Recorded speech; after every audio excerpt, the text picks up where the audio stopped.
புஸ்தகம் 10ஆம் அதிகாரம் 19ஆம் வசனம். மார்க் எழுதின சுவிசேஷ புஸ்தகம் 10ஆம் அதிகாரம் 19ஆம் வசனத்தை கூட வாசிக்க கேட்கிறோம். விபச்சாரம் செய்யாதிருப்பாயாக, கொலை செய்யாதிருப்பாயாக, களவு செய்யாதிருப்பாயாக, பொய் சாட்சி சொல்லாதிருப்பாயாக, வஞ்சனை செய்யாதிருப்பாயாக,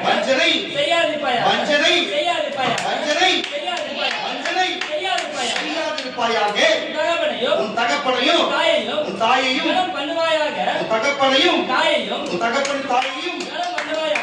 ஹல்லேலூயா. பாருங்க, ஒரு மனுஷன் இயேசுவினிடத்தில் வருகிறார், இயேசுவை பார்க்கிறார். இயேசுவை பார்த்து, நான் உங்களோடு பிரயாணிக்க வேண்டும், உங்களோடு நாங்கள் சுவிசேஷம் சொல்ல வேண்டும், நாங்கள் உங்களோடு பிரயாணித்து உங்களோடு இருக்க வேண்டும், நாங்கள் என்ன செய்ய வேண்டும் என்று அவர் கேட்கிறார். நீ நியாயப்பிரமாணத்தை முழுவதும் கை கொண்டு இருக்கிறாய் கேட்கிற பொழுது, என் சிறு வயது முதலே நான் அதை கை கொண்டு இருக்கிறேன் என்று சொல்லி, நீங்கள் பேசுகிற உபதேசம் எல்லாமே நல்லா இருக்கிறது, நல்ல ஊழியக்காரனே, நல்ல போதகரே என்று அவன் இயேசுவை வாழ்த்தும்படிக்கு ஒரு வார்த்தை கூறுகிறார். இயேசு அவனை பார்த்து ஒரு வார்த்தை சொல்லுகிறார், பாரு, தேவன் ஒருவரே நல்லவர் என்று சொல்லு என்று சொல்லி அவனுக்கு ஒரு புத்திமதிகளை சொல்லுகிறார். அப்புறமேட்டு அவரிடத்தில் சொல்லுகிறார். என்ன சொல்லுகிறார் என்று கேட்டா, பாருங்க, நீ நியாயப்பிரமாணத்தை சிறு வயது முதல் கைப்பிடித்துக் கொண்டு வருகிற என்று நீ சொல்லுகிறார். ஆனாலும் இருக்கட்டும், உன்னிடத்திலே எனக்கு ஒரு குறை உண்டு. என்ன குறை என்று அவன் நினைத்து பார்க்க வேளையிலே இந்த வார்த்தை சொல்லுகிறார். உன் சொத்து பத்துகள் எல்லாத்தையும் விற்று தரித்திரருக்கு கொடு, பிறகு சிலுவை எடுத்துக்கொண்டு என்னை பின்பற்றி வா, என் பின்பற்றி வா என்று சொல்லுகிறார். இவன் அதை ஆஸ்தியின் மேலும் அந்தஸ்தின் மேலும் ஒரு பக்கம் ஆசை இருந்ததினாலே, நியாயப்பிரமாணத்தை சரியா நான் செய்கிறேன் என்று அறிந்ததினாலும், இந்த உபதேசம் எனக்கு ரொம்ப கடினமா இருக்குன்னு சொல்லி அவன் மனம் நொந்து அவன் அவ்விடம் விட்டு போனான் என்று வேதம் சொல்லுகிறது. வாசிக்க கேட்கலாமே, நீங்க 18 இருந்து வாசிங்களேன். அதற்கு இயேசு நீ நல்லவன் என்று சொல்லுவானே, நீ சொல்லுவானே, தேவன் ஒருவரை தவிர நல்லவன் ஒருவனும் இல்லையே, தேவன் ஒருவரை தவிர நல்லவன் ஒருவனும் இல்லையே, விபச்சாரம் செய்யாதிருப்பாயாக, என்னப்பா, கொலை செய்யாதிருப்பாயாக, களவு செய்யாதிருப்பாயாக, பொய் சாட்சி சொல்லாதிருப்பாயாக, வஞ்சனை செய்யாதிருப்பாயாக, உன் தகப்பனையும் உன் தாயையும் கனம் பண்ணுவாயாக என்கிற கற்பனைகளை அறிந்திருக்கிறாயே என்றார். அதற்கு அவர், போதகரே, இவைகள் எல்லாம் சிறு வயது முதல் கை கொண்டிருக்கிறேன் என்றார். இயேசு அவனை பார்த்து அவனிடத்தில் அன்பு கூர்ந்து, உன்னிடத்தில் ஒரு குறை உண்டு, நீ போய் உனக்கு உண்டானவைகளை எல்லாம் விற்று தரித்திரனுக்கு கொடு, அப்பொழுது பரலோகத்திலே உனக்கு பொக்கிஷம் உண்டாயிருக்கும். பின்பு சிலுவையை எடுத்துக்கொண்டு என்னை பின்பற்றி வா என்றார். ஹல்லேலூயா. அப்போ ஒருவன் நியாயப்பிரமாணத்தின்படி வாழ்ந்தாலோ வாழாவிட்டாலும் சரி, ஆனா இயேசுவை பின்பற்ற முடியாது என்பதற்கு இது ஒரு சான்றாக இருக்கிறது. புரியுதா இல்லையா? நியாயப்பிரமாணத்தை பின்பற்றாவிட்டாலும் இயேசுவிடத்திலே அவருடைய ஊழியத்தை செய்வதற்கும் அவரை பின்பற்றுவதற்கும் சிலுவையை சுமந்து கொண்டு சொத்து பத்துகளை விற்றுதான் அவற்றிலே வருவதற்கு ஒரு காரியம் இருக்க வழியே, மற்றபடி வேற எந்த காரியத்திலுமே அவருடைய பின்பற்றவும் அவரோடு கூடவும் இருக்க முடியாது. நானும் வேதம் படிக்கிறேன், வேதத்தை வாசிக்கிறேன், எல்லா கருத்துக்களும் எனக்கு தெரியும், நானும் ஊழியம் செய்கிறேன் என்று சொல்லுகிறவர்கள் எல்லாருமே இந்த நியாயப்பிரமாணத்தின்படி இருக்கிறதல்ல. ஒருவேளை நியாயப்பிரமாணத்தின்படி செய்கிறவர்கள் எல்லாருமே தேவனுக்கு ஊழியம் செய்கிறது இல்லை. அப்ப வேற என்னதான் நடக்குது? ஹல்லேலூயா. தேவன் சொல்லுகிற காரியத்தை நல்லா கவனித்து பாருங்களேன். மறுபடியும் அந்த 19 வாசியத்தை உங்களுக்கு புரிய வைக்கிறேன். விபச்சாரம் செய்யாதிருப்பாங்க. இது ஊர் உலகத்துக்கே தெரியும் இது தப்புன்னு. இது கூட செய்யாதிருப்பாங்க. ஒண்ணு, கொலை செய்யாதிருப்பாங்க. இது ஊர் உலகத்துக்கே தெரியும் கொலை செஞ்சா தப்புன்னு. களவு செய்யாதிருப்பாங்க. இதுதான் தப்பு, ஊர் உலகத்துக்கே தெரியும் செய்யாதிருப்பாங்க. கொலை செய்யாதிருப்பாங்க. பொய் சாட்சி சொல்லாதிருப்பாங்க. நல்லா கவனிச்சீங்க. ஒன்னு பேசிட்டு ஒன்னு இல்லன்னு சொல்லுவாங்க. இது கூட தப்புன்னு தெரியும், ஆனா சொல்லுவாங்க. இது போட்ட ஆட்கள் வஞ்சனை செய்யாதிருப்பாங்க. இதுதான் பாயிண்ட். இப்படி ஒரு விஷயம் இருக்கிறது இன்னைக்கு வரைக்கும் இருக்கு. இன்னைக்குதான் உங்களுக்கு தெரியும். ஆமான்னு சொல்லுங்க.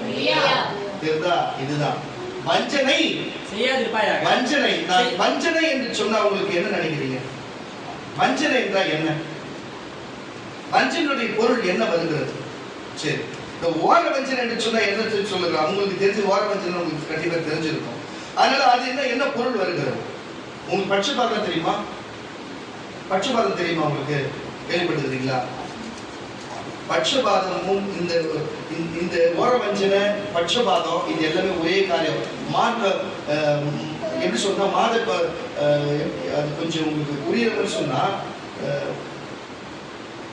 பாருங்க, ஒரே நேரத்துல ரெண்டு பேருமே ஒரே மாதிரி பார்க்க மாட்டாங்க, மாத்தி மாத்தி பார்க்கறது. அதுக்கு அர்த்தம் எப்படி நீங்க எடுத்துக்கலாம்? எப்படி எடுத்துட்டீங்க பாருங்க. இதுதான் ஓர வஞ்சனைக்கும் வஞ்சனைக்கும் பொய் சொல்லுதல். பாருங்க, பொய் சொல்லுதல். அது அதே மாதிரி மாற்று பேதம். இப்படி சொல்ல கேள்விப்படுறீங்களா? மாற்று பேதம் அப்படின்னு சொல்லுவாங்க. அந்த வார்த்தையை கவனிச்சுக்கிறீங்களா? மாத்தி பேசுறாங்க, புரியுதா இல்லையா? இது மாதிரிதான் வஞ்சனையும், வஞ்சனையுடைய அர்த்தமும் ஓர வஞ்சனை கிட்டத்தட்ட பட்சபாதம் மாதிரிதான் வருகிறது. ஏற்றத்தாழ்வு பார்க்கிறது, நிறம் பார்க்கிறது, ஜாதி பார்க்கிறது, மொழி பார்க்கிறது, புரியுதா?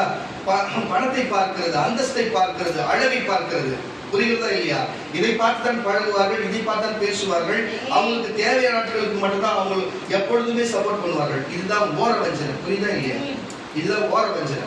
ஓர வஞ்சனைக்கும் இல்ல அர்த்தம், வஞ்சனைக்கும் இல்ல அர்த்தம். உங்களுக்கு நான் ஒரு எடுத்துக்காட்டுக்கு நான் ஒரு காரியத்தை சொல்லிவிட்டு போகிறேன். வஞ்சனை சொன்ன வஞ்சனை புத்தி இருக்கிறவங்களுக்கு குழந்தைய இருக்காது. பாத்துக்கிறீங்களா? உங்களுக்கு நான் சொல்றேன் பாருங்க, இந்த வஞ்சனை புத்தி இருக்கிறவங்களுக்கு குழந்தைய இருக்காது, குழந்தைய பிறக்காது. உங்களுக்கு நான் இங்க தெளிவா சொல்றேன் பாருங்க. ஒரு குழந்தை பிறக்காத்து ஒண்ணு வந்து இந்த வீட்டு வாசல் நின்றுது ஒரு நாள். இதெல்லாம் கேட்டுங்க, இதுக்கு கேட்டுதான் உள்ள போனோம். என்னால ஊழிய காரணத்தை பேசுறேன்ட்டு இந்த விடக்கும் மேல பேசுவாங்க, புரியுதுங்களா? ஒரு அலையில சொல்லுங்க. ஒரு குழந்தை பிறக்காத்து ஒண்ணு இன்னது கையில ஏதோ ஒரு பொருளை, சாப்பிடுற பொருள் வச்சிருந்துருக்கு. வச்சிருந்த உடனே குறிப்பிட்ட ஒரு வீட்டுல இருந்து ஒரு குழந்தை வந்திருக்குது. ஒரு குறிப்பிட்ட அது கையில மட்டும் அதை கொடுத்துட்டு பக்கத்துல பாத்தீங்கன்னா ஒரு 4-5 குழந்தைங்க இருக்கு. நல்லா புரிஞ்சுக்க, 4-5 குழந்தைங்க இருக்கு. அது நினைச்சா அது பொருள் நிறைய இருக்கு, அது எல்லாருக்கும் ஒன்று கொடுத்துருக்கலாம், தவறு கிடையாது. அது குட்டு கூட எல்லாருக்கும் கொடுத்துருக்கலாம், தவறு கிடையாது. புரியுதா இல்லையா? மற்ற பிள்ளைகள் பார்க்கும் பொழுது பிள்ளை இல்லாதவ இந்த வேலையை செய்வான்னா அவருடைய இருதயத்துல என்ன இருக்கும்? அது பேரு ஓர வஞ்சனை. வஞ்சனை இருக்கிறது. இப்படி இருக்கிறவங்க பிள்ளை பிறக்குமா? இல்ல பிள்ளை தங்குமா? இவர்களுக்கு பிள்ளை பிறக்குமா? சொல்லுங்க, நீங்க சொல்லுங்க. திருமணம் ஆகட்டும், திருமணம் ஆகாதவே மற்ற காரியங்களும் ஆகட்டும், ஆனா பிள்ளை பிறக்குமா இவங்களுக்கு? அல்லேலூயா. இன்றைக்கு சொல்லுகிறேன், இந்த ஓர வஞ்சனை புத்தி உள்ளவர்களுக்கு யாருக்குமே பிள்ளையே பிறக்காது. இயேசுவின் நாமத்தில் பிள்ளையே பிறக்காது என்று சொன்னார். நான் இது வந்து கேள்விப்பட்டதும் அல்ல, நான் நிறைய இடத்துல பார்த்துருக்கேன். ஓர வஞ்சனை என்ன காரியம் இது? ஆனா வேதம் என்ன சொல்லுகிறது? 10 கற்பனையில கட்டளையில மட்டுமல்ல, பழைய ஏற்பாட்டு சட்ட திட்டங்கள் என்ன சொல்லுகிறது? வஞ்சனை, வஞ்சனை. இதுதான் அநேக கிறிஸ்தவர்களுக்கு தெரியாத காரியமாக இருக்கிறது. அல்லேலூயா. இப்படிப்பட்ட காரியத்தை செய்கிறது என்னையா? நாளைக்கு நீ சப்போஸ் மயம் போட்டு விழுந்த, நீ கொடுத்த பொண்ணு வந்து, நீ கொடுத்த குழந்தை வந்து உனக்கு தண்ணி ஊற்றும், நீ நம்ப முடியுமா? சொல்லு. ஓர வஞ்சனை மட்டும் பண்ணக்கூடாது. சரி, கொடுக்கிற ரைட்டு 4 பேர் சேர்த்து கொடு. 4 பேருக்கு இப்படி ஒரு சம்பவம் நடந்த உடனே என் சம்சாரத்தை கண்டு பசங்க மிரட்டி மேலே கூப்பிட்டு வந்து, அதுக்கப்புறம் கூட இருக்கிற என் பொண்ணோட கூட விளையாடுற பசங்க கூப்பிட்டு அவங்களுக்கு நடந்து கொடுத்து, இந்த மாதிரி எங்கெல்லாம் நிற்கக்கூடாதுன்னு சொல்லி மாற்றி விட்டு என்கிட்ட வந்து சொன்னது எனக்கு மனசு ரொம்ப வேதனையா இருந்தது. எவ்வளவு ஓர பிரச்சனை. இவளுக்கு பிள்ளை பிறக்குமா? இவளுக்கு பிள்ளை பிறக்குமா? பாருங்க, இதுதான் ஓர வஞ்சனை. இப்படிப்பட்ட எண்ணங்கள் உள்ளவர்களுக்கெல்லாம் பிள்ளையே பிறக்காது. இதை வச்சு நம்ம தெரிஞ்சு கொள்ளலாம். இது பேர் தான் வஞ்சனையின் எண்ணம், ஓர வஞ்சனை. எதுக்கு இதை சொல்லுங்கன்னு சொன்னா, இப்படிப்பட்ட காரியத்தை களவு செய்யாதிருப்பாயாக, கொலை செய்யாதிருப்பாயாக, விபச்சாரம் செய்யாதிருப்பாயாக, பெத்த தாய் தகப்பனை கனம் பண்ணுவாயாக என்று சொல்லுகிற காரியத்தை எவன் செய்கிறான்? எவன் செய்கிறான்? எல்லா காரியத்துமே தப்பும் தப்பிதமான காரியத்தை செய்துவிட்டு போகிறானே. அப்போ இது எல்லாம் உலகத்துக்கு தெரிகிறது, சட்டத்திட்டத்துக்கு தெரிகிறது. ஆனா இந்த வஞ்சனை என்பது மட்டும் சட்டத்திட்டத்துக்கு தெரியாது. இதெல்லாம் என்ன மொழி என்பது கூட தெரியாது. நான் மொழி சொல்லுகிறது உங்களுக்கு புரிதா இருக்கலாம், ஆனால் செய்கிற பழக்க வழக்கத்தை சொல்லும் பொழுது உங்களுக்கு புரியுதில்ல. நான் சொல்லுகிற பழக்க வழக்கம் சொல்லும் போது புரியும், ஆனால் நான் சொல்லுகிற மொழி வேணா தெரியாது இருக்கலாம். அவ்வளவுதான். ஒரு அழியா சொல்லுங்களேன். இது பேர் தான் வஞ்சனை. இது பேர் தான் வந்து மாற்று பேதம். இது பேர் தான் வந்து பாத்தீங்கன்னா பட்சபாதம். புரியுதா? இது பேர் தான் பட்சபாதம், மாற்று பேதம். இதுதான் ஏற்றத்தாழ்வு. புரியுதா? இது புரிஞ்சுச்சா? ஏற்றத்தாழ்வு பார்க்கிறது. இதுதான் வந்து ஒருத்தர் நிறம் வெள்ளையா இருக்கிறான், அவங்களோட பேசுவோம். அவன் ஜாதியில் அந்தஸ்தா இருக்கிறானா, போடுற உடை நல்லா இருக்கிறதா, அவனோடு பேசுகிறது என்று சொல்லி, இதுதான் ஏற்றத்தாழ்வு. இப்படிப்பட்ட எண்ணம் உள்ளவருடைய எண்ணத்தின் பெயர் என்ன? வஞ்சனை. அல்லேலூயா. வஞ்சனையின் அடுத்த பொருள் தான் ஓர வஞ்சனை. அல்லேலூயா. வஞ்சனை என்று சொன்னா கொடுக்கவே மாட்டாங்க, புரியுதா? ஓர கொஞ்சம் வித்தியாசம். ஓர வஞ்சனை வச்சுக்க கொடுப்பாங்க, அவங்க சம்பந்தப்பட்ட ஆளுக்கு மட்டும் கொடுப்பாங்க, செய்வாங்க, அவங்க சம்பந்தப்பட்ட ஆளுக்கு மட்டும் செய்வாங்க. அல்லேலூயா. இதெல்லாம் எண்ணத்தை சொல்லுகிறது. அல்லேலூயா. இப்படிப்பட்ட எண்ணம் உள்ளவர்கள் வாழ்க்கையில எங்க போனாலும் உருப்பிட போகிறதும் இல்லை, அவர்கள் உருப்பிடவும் மாட்டார்கள். அல்லேலூயா. ஏன்னு சொன்னா வேற இத பாருங்க, நான் சொல்லல, இதை நான் சொல்றேன். வேத வசனத்துல இப்ப சொல்லப்பட்ட ஒவ்வொரு காரியத்தையுமே உங்களுக்கு மறைபொருளா இருந்தது. ஒரு காரியம் தான் இங்க வெளியரங்கமா சொல்லுகிறேன். இது வேதத்துல இருக்குது, இதுவே உங்களுக்கு தெரியாம இருக்குது. ஆமானா எனக்கு தெரியாம இப்ப தேர்வுல ஒரு கரணம் தட்டி வெளியே சொல்லுங்க. அதுதான் விஷயம், அதுதான் விஷயம். அப்போ நமக்கு களவு செய்யாத இதெல்லாம் நமக்கு திருடாத, பொய் சொல்றது எல்லாமே தெரியும். ஓர வஞ்சனை மட்டும் தெரியல பாரு, வஞ்சனை மட்டும் நமக்கு தெரியல பாரு. அதுதான் சொல்லுகிறேன் கர்த்தருடைய பிள்ளைகளே, இப்படிப்பட்ட வஞ்சனையிலே நீங்கள் சிக்கி கொண்டு இருக்கிற முதல் நான் சொல்லுகிறேன், நீங்கள் யாருக்கும் வஞ்சனை செய்யாதிருங்க. ஒரு வீட்டுக்கு ஒரு பிள்ளை வருதுன்னு சொன்னா, ஒரு பிள்ளைக்கு மட்டும் சோத்து போடுகிறது, இன்னொரு பிள்ளைக்கு இல்லைன்னு சொல்லுகிற காரியத்தை செய்யாதீங்க. நான் சொல்லுது தகப்பனுக்கு தாய்க்கு மட்டும் கவனிக்கிறது, தகப்பனை மட்டும் கவனிக்காம அது வஞ்சனை செய்கிறது, ஏமாத்துகிறது. புரியுதா? வஞ்சிக்கிறதுன்னு சொன்னா ஏமாத்துறது, வஞ்சனை புரியுதா உங்களுக்கு? வஞ்சனை, வஞ்சிக்கிறது, ஓர வஞ்சனை எல்லாமே ஒரு காரியத்தை குறிக்கிறது. ஏமாத்துகிறது, ஏற்றத்தாழ்வு பார்க்கிறது, பட்சபாதம் பார்க்கிறது, மாற்று பேதம் பார்க்கிறது, பொருள் அடைக்கப்பட்ட வஞ்சனை என்ற ஒரு வார்த்தையில இவ்வளவு பொருள் அடக்கப்பட்டிருக்கிறது. உங்களுக்கு நான் இதை சொல்லுகிறேன் கர்த்தருடைய பிள்ளைகளே, பாருங்க, என் வாழ்க்கையில் இப்படிப்பட்ட வஞ்சனைகளை நான் பார்த்து வருகிறேன் பல மக்கள் இடத்திலிருந்து. அல்லேலூயா. ஒன்று சும்மா சொல்லுகிறேன், எங்க தகப்பனாருக்கு கூட பிறந்தவங்க 10 பேர் இங்க பிறந்திருக்கிறாங்க. இப்ப லாஸ்டா இருக்கிறது எங்க அத்தை மட்டும் தான் இருக்கிறாங்க. கிட்டத்தட்ட அவங்க 75 வயசு இருக்கும், அவங்களுக்கு இருப்பாங்க நினைக்கிறேன். எங்க அப்பா இருந்தாரு, எங்க அப்பாவுக்கு ஒரு 70 வயசு, எனக்கு 34 வயசு ஆயிடுச்சு. எங்க அப்பா என்னோட 35 வயசு பெரியவர். கிட்டத்தட்ட ஒரு 70 வயசு இருந்தாருன்னா அவங்களுடைய எங்க அப்பாவோட அவங்க ஒரு 12-13 வயசு பெரியவங்களா இருப்பாங்க. அப்ப கிட்ட 80 வயசுன்னு வச்சுங்களேன். அப்ப இருக்கிறாங்கன்னு சொன்னா, ஆனா நான் கேட்கிறேன், இவங்க அத்தை தானே. ஆனா இது வரைக்கும் பாருங்க, எங்க சித்தப்பா பசங்க இருப்பாங்க 2 பேர், அவங்க இதெல்லாம் கேட்டுதான் இருக்காங்க. இவங்க கேட்டு மட்டும் என்ன செஞ்சிருவாங்க, இவங்க கேட்டு எங்க சித்தப்பா வீட்டுல வந்து என்ன செஞ்சிருவாங்க, எங்க அத்தை வீட்டுல வந்து என்ன செஞ்சிருவாங்க. இவங்க என்ன செய்வாங்க, நீங்க என்ன செய்வீங்க, தேவன் ஒருவர் இருக்கிறார். அல்லேலூயா. ஓர வஞ்சனை. எந்த காரியத்தை செய்தாலும் அவங்க தம்பி பசங்களுக்கு செய்வாங்க தவிர, அவங்க சின்ன தம்பி பையனுக்கு மட்டும் செய்வாங்க தவிர, இது வரைக்கும் எனக்கு என் தம்பிக்கு எதுவுமே செஞ்சதே கிடையாது. அல்லேலூயா. அப்படிப்பட்ட ஓர வஞ்சனை பார்த்து, இதுதான் சூழ்நிலை.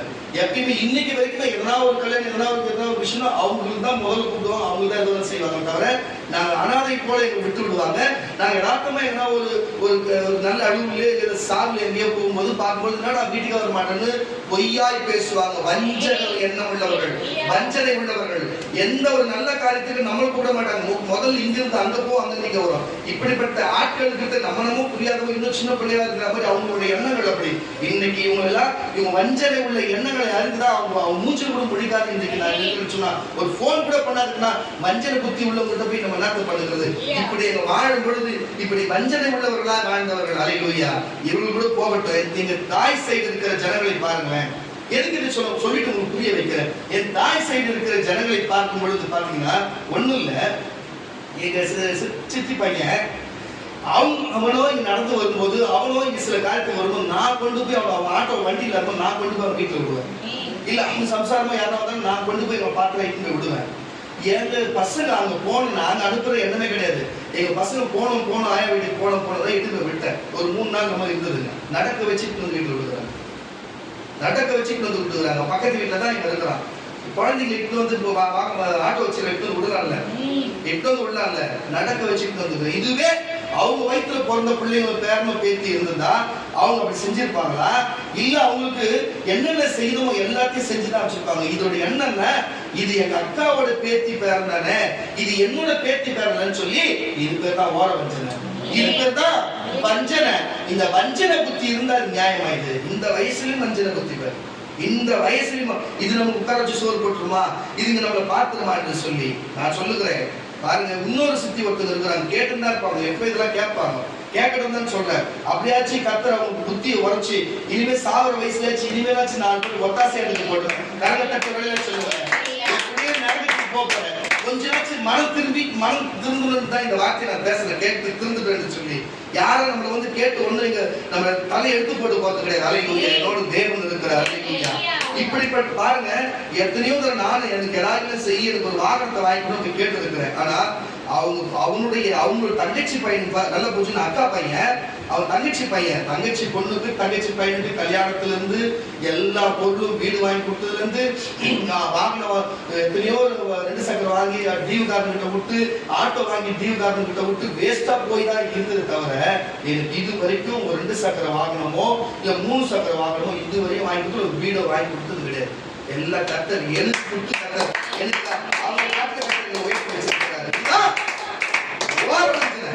அல்லேலூயா. நான் அக்காவோட பையன், அவன் தங்கச்சியோட பையன், தங்கச்சி பையனுக்கு செய்ய உனக்கு வருதுன்னா நான் ஊழியக்காரன், நான் நல்லது செய்ய மாட்டேன், 4 மனுஷன் ஒத்தாசை பண்ண மாட்டேன்.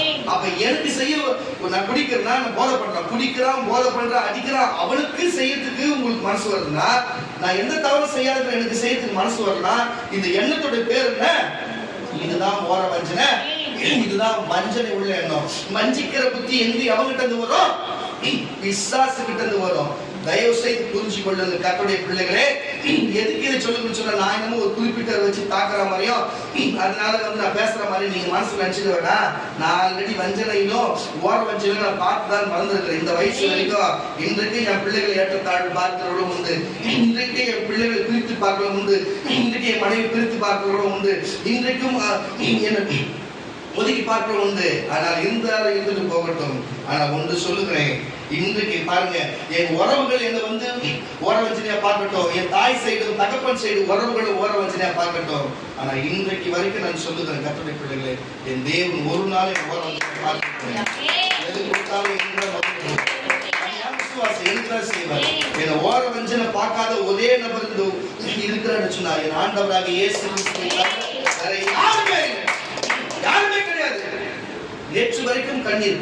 நேற்று சுமார் ஒரு 12 மணி இங்க தேவ செய்தி தேவன் கொடுத்துட்டு அந்த வார்த்தையை எடுத்துன்னு போய் படுத்து கிட்டத்தட்ட 1-2 மணி கிட்ட இருக்கும். திடீர்னு நான் சனிக்கிழமை எனக்கு மனசு தாங்க முடியல, என் தம்பி தவறிட்டு போயிட்டானே, என் தம்பி இருந்தா எனக்கு இப்படிப்பட்ட கஷ்டம்லாம் வருமா, எங்க அப்பா இருந்தாலும் எனக்கு கஷ்டம் இருக்குமா, இல்ல எங்க அப்பா தானே இருந்தாலும் இன்னொரு பொண்ணையோ இன்னொரு பையனையோ பெற்றிருந்தா எங்களுக்கு கஷ்டம் இருக்குமா, எனக்கு ஒரு அக்கா ஒரு தங்கச்சியோ இருந்தா கஷ்டம் இருக்குமா, நான் தனியா இருக்கிறதுனால தானே மற்றவர்கள் கூட்டா இருக்கிறதுனால எல்லாருக்கும் ஒரு அக்கா, எங்களுக்கு வந்திருக்கிறவங்களுக்கு எல்லாருக்குமே ஒரு அண்ணன் அக்கா தங்கச்சி இருக்கும். எனக்கு யாருமே கிடையாது, எந்த தங்கச்சி கிடையாது, எனக்கு அக்காவும் கிடையாது, எனக்கு எந்த தம்பி கிடையாது. இந்த தம்பியை போயிட்டேன். யாரும் இதை சொல்லுன்னு சொன்னா நான் தனித்து விடப்பட்டதுனால ரொம்ப மன உளைச்சல் ஆகிறேன், எனக்கு ரொம்ப மன கஷ்டமாகும். நீங்களாம் அப்படி கிடையாது, எல்லாரும் அக்கா தங்கச்சிங்களோட அண்ணன் தம்பிகளோட இருக்கிறதுனால உங்களுக்கு அந்த அன்பு அந்த பாசம் உங்களுக்கு எப்பவுமே இயற்கையாவே இருக்குது. அதனால உங்களுக்கு அந்த பிரச்சனை வராது. இல்லாத எனக்கு என்ன மாதிரி ஆளுங்களுக்கு தான் தெரியும் அந்த கஷ்டம். சில காரியத்தெல்லாம் நம்ம பார்க்கும்போது மன உளைச்சலா இருக்கும்.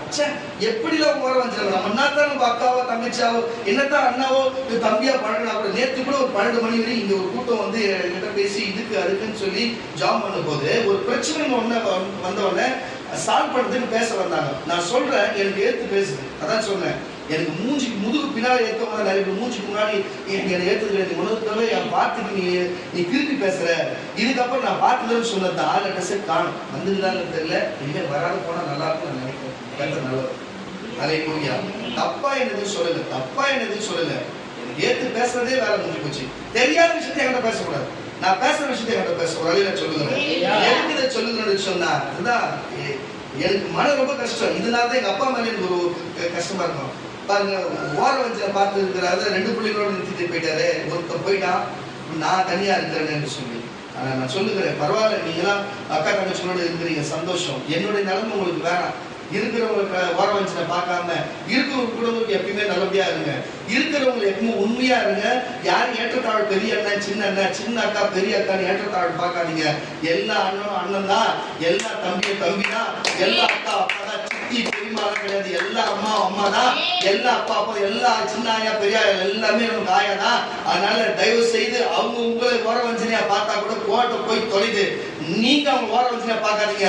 இன்னைக்கு நான் இவ்வளவு பேரை வச்சு நான் திட்டினேன், இருந்தாலும் இருந்துட்டு போட்டோம். அவங்க வந்து இன்னைக்கு கேட்டா நாங்க என்ன செய்யாத இருக்கிறோமா, எந்த ஹெல்ப் செய்யாத இருக்கிறோமா, அவங்க வந்து உதவி கட்டணம் செய்யாத போவோமா? யார் வந்தாலும் நாங்க செய்வோம். அப்ப யார் வந்தாலும் செய்யும் போது எங்க சொந்தக்காரங்க நான் செய்ய மாட்டோமா சொல்லுங்க? ஒருவேளை நாங்க சாப்பிட்டுக்க மாட்டோம், ஒருவேளை தண்ணி குடிச்சுக்க மாட்டோம், அவங்க வாங்கி கொடுத்த ட்ரெஸ் ஒருவேளை போட்டுக்க மாட்டோமா? எல்லாம் செஞ்சிருக்கிறோம் தான். ஆனா எங்களுக்குள்ள அந்த ஓர வஞ்சன புத்தி இல்ல. எங்க அம்மா எப்படியோ அந்த மாதிரி தான் எங்க சித்திங்களா, புரியுதா இல்லையா உங்களுக்கு? எங்க பெரியப்பா எப்படி, எங்க சித்தப்பா எல்லாமே எங்களுக்கு அப்படிதான். நாங்க என்ன மட்டும் நாங்க ஓர வஞ்சனை பார்க்கல, எல்லாரும் உண்மையா பழகுறேன். ஆனா அவங்க மட்டும் எப்படி எங்கிட்ட ஓர வஞ்சனை பார்க்கிற புத்தி வருதோ தெரியல. கர்த்தர் நல்லவர். ஓர வஞ்சனை புத்தி பிசாசுடையதா இருக்கிறது. எல்லாரையும் சமமா பார்க்கிறது. எல்லா இஸ்ரவேலர்கள்ல புறஜாதிகள் அல்ல, சுதந்திரவர்கள் அல்ல, உலகத்தில் ரத்தத்தோடு பிறந்த எந்த மனுஷனும் தேவனுக்கு புத்திரர் தான் என்பதை இயேசு கண்டார். சிலுவையில் இறங்கி வந்தார். அவரிடத்திலே பட்சபாதம் இல்லை என்பதை மட்டும் புரிஞ்சு கொள்ளுங்க. கரங்க தட்டி வரையில சொல்லுவோமாக. அப்போ இதிலிருந்து ஏற்றத்தாழ்வு என்பதும் பட்சபாதம் என்பதும் உங்களுக்கு மாற்று பேதம் என்பதும் உங்களுக்கு பாருங்க, உங்களுக்கு தெரிஞ்சது. இப்போ உங்களுக்கு தெளிவாய் புரிஞ்சிருக்கும். வஞ்சனை என்று சொன்னா, ஓர வஞ்சனை என்று சொன்னா என்னவென்று சொல்லி வாசிக்க கேட்கலாம். லேவியராகமம் புஸ்தகம் 19ஆம் அதிகாரம் 11ஆம் வசனம். லேவியராகமம் புஸ்தகம் 19ஆம் அதிகாரம் 11ஆம் வசனத்தை வாசிக்க கேட்கலாம். நீங்கள் களவு செய்யாமலும், நல்லா கேட்குங்க, மறுபடியும் அந்த வார்த்தை வந்து பாருங்க. நீங்கள் களவு என்னும் திருட்டு செய்யாமலும், வஞ்சனை பண்ணாமலும். என்னப்பா வஞ்சனை பண்ணாமலும். என்னப்பா வஞ்சனை பண்ணாமலும். பாருங்க, இயேசு புதிய ஏற்பாட்டில் இந்த வஞ்சனை பண்ணக்கூடாது என்று புதிய ஏற்பாட்டில் இருக்கிற நியாயப்பிரமாணத்தை குறித்து தெளிவா சொல்லி புதிய ஏற்பாட்டில் நமக்காக சொல்லி இருக்கிறாரு.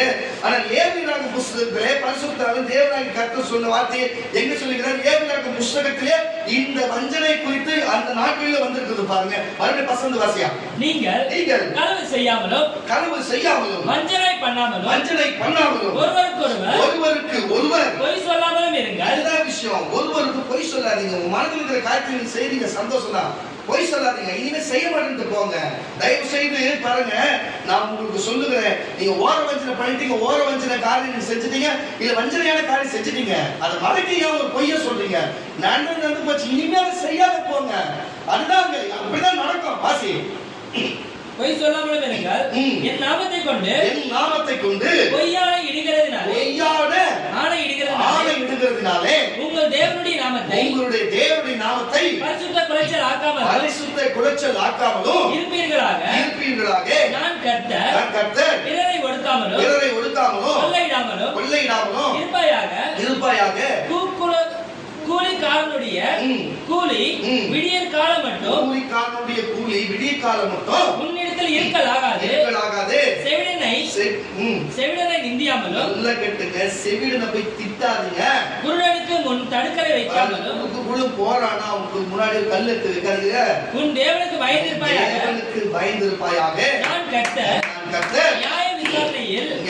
நியாய விசாரணையில் அநியாயம் செய்யாதிருங்கள்.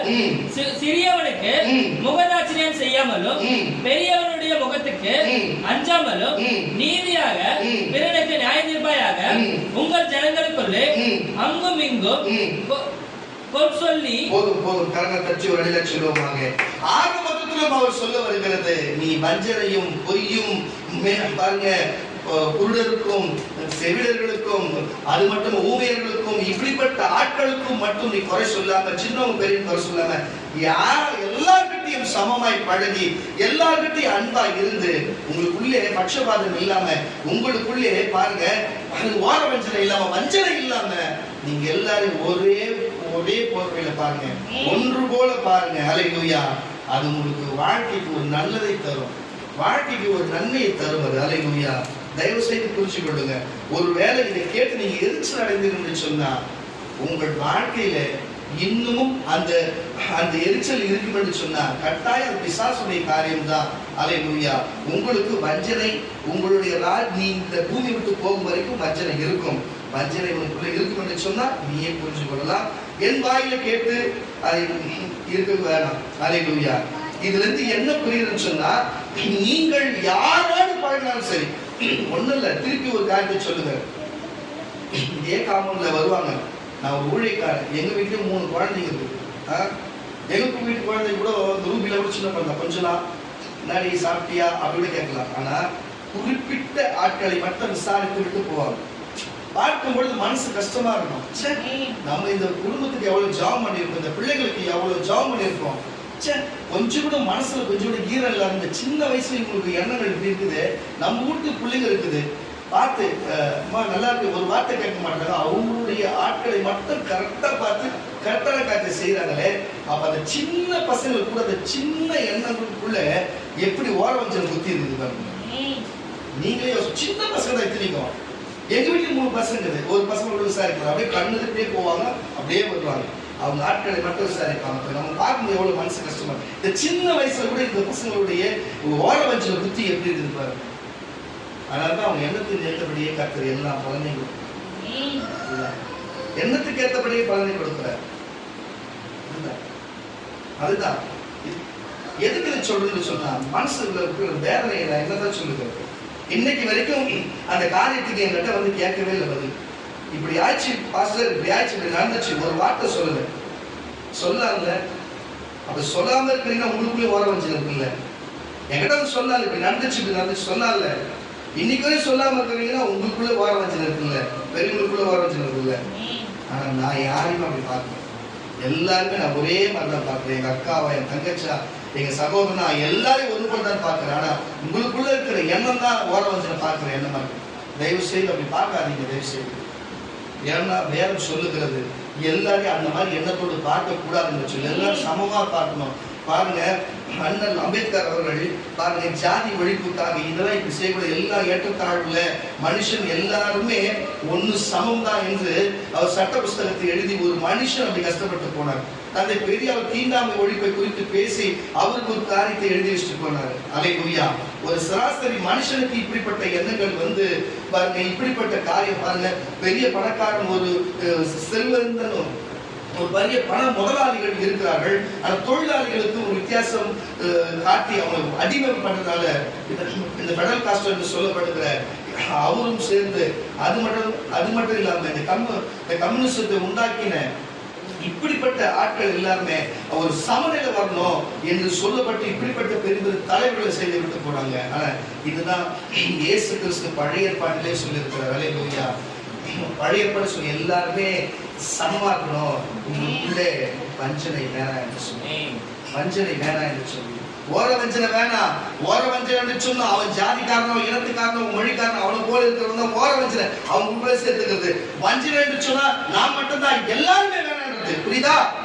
இந்த 2 எண்ணங்களும் ஒரு இடத்தை குறிக்கிறது. தயவு செய்து இப்படிப்பட்ட எண்ணத்தை விட்டுட்டு கிறிஸ்தவர்களா இருந்து, கிறிஸ்துதானே இந்த வேலை வசனத்தை சொன்னாரு. நம்ம கேட்கிற நம்ம கிறிஸ்தவ தானே. நான் நமக்குள்ள இருக்கிறத பேசுவோம். உலகத்துல இருக்கிற 1000 பேர் 1000 செய்து போட்டோம், என்ன உணா செய்யட்டோம். அவர் செய்ததை பதில் செய்யறதுக்கு தேவன் இருக்கிறாரு. ஆனா கிறிஸ்துக்குள்ள இருந்து நீங்க செய்றீங்களே, இன்னும் மனம் திரும்பாதுங்கிறீங்களே, எப்ப திரும்ப போறீங்க? கிறிஸ்தவ நான் ஊழியக்காரர்கிட்ட நல்லா நடந்துக்கிறது இல்லை. வீட்டு பக்கத்து வீட்டுல நல்லா நடந்துக்கணும், குடும்பத்திலே நல்லா நடந்துக்கணும், எதிர் வீட்டுக்காரர்கிட்ட நல்லா நடந்துக்கணும், எல்லாருக்கும் நல்லா நடந்துக்கணும். இந்த ஓர வஞ்சனை புத்தியை மாத்திக்கணும். அந்த புத்தியை மாத்தினா பிசாசு உன்ன இடத்துல இல்லை என்று அர்த்தம். தயவு செய்து புரிஞ்சு கொள்ளுங்க கர்த்தருடைய பிள்ளைகளே. இப்படிப்பட்ட ஒரு காரியத்தை பாருங்க, லேவியராகமம் புஸ்தகத்திலும் பழைய ஏற்பாட்டு மக்களுக்கும் தேவன் வெளிப்படுத்தியிருந்தார். புதிய ஏற்பாட்டு மக்களுக்கும் இயேசுவை கொண்டு பரிசுத்த ஆவியானவர் வெளிப்பட்டிருந்தார். தயவு செய்து உங்களுக்கு நான் சொல்லுகிற வார்த்தைப்படி நீங்க கேட்க சொன்னா பாருங்க, உங்களுக்கு கர்த்தர் பெரிய காரியம் செய்ய வல்லவரா இருக்கிறார். வாசிக்க கேட்கலாம். சங்கீதங்களின் புஸ்தகம் 105ஆம் சங்கீதம், சங்கீதங்களின் புஸ்தகம் 105ஆம் சங்கீதம் 25ஆம் வாசிக்க கேட்கலாம். சங்கீதம் 105ஆம் சங்கீதம் 25 வாசிக்க கேட்கலாம்.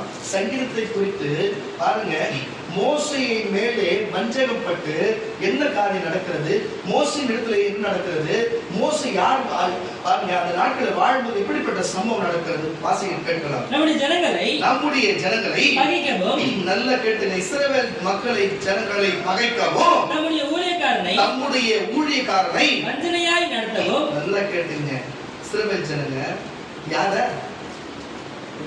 ஊழியக்காரனை வஞ்சனையாய் நடத்தவும் வஞ்சனையாய் நடத்தவும் அவர்களுடைய இருதயம் மாறினார். தம்முடைய தாசனாகிய மோசேயும் தாம் தெரிந்து கொண்ட ஆரோனையும் அனுப்பினார். இவர்கள் அவர்களுக்குள்ளே அவருடைய அடையாளங்களையும் காமின் தேசத்திலே அற்புதங்களையும் செய்தார்கள். அவர்கள் இருளை அனுப்பி அந்தகாரத்தை உண்டாக்கினார்கள். அவருடைய வார்த்தைகளை எதிர்பார்ப்பில்லை. அவர்களுடைய தண்ணீர்களை இரத்தமாக மாற்றி அவர்களுடைய மச்சங்களை சாக பண்ணினார். அவர்களுடைய தேசம் கவலைகளை திரளவாய் பிறப்பித்தது.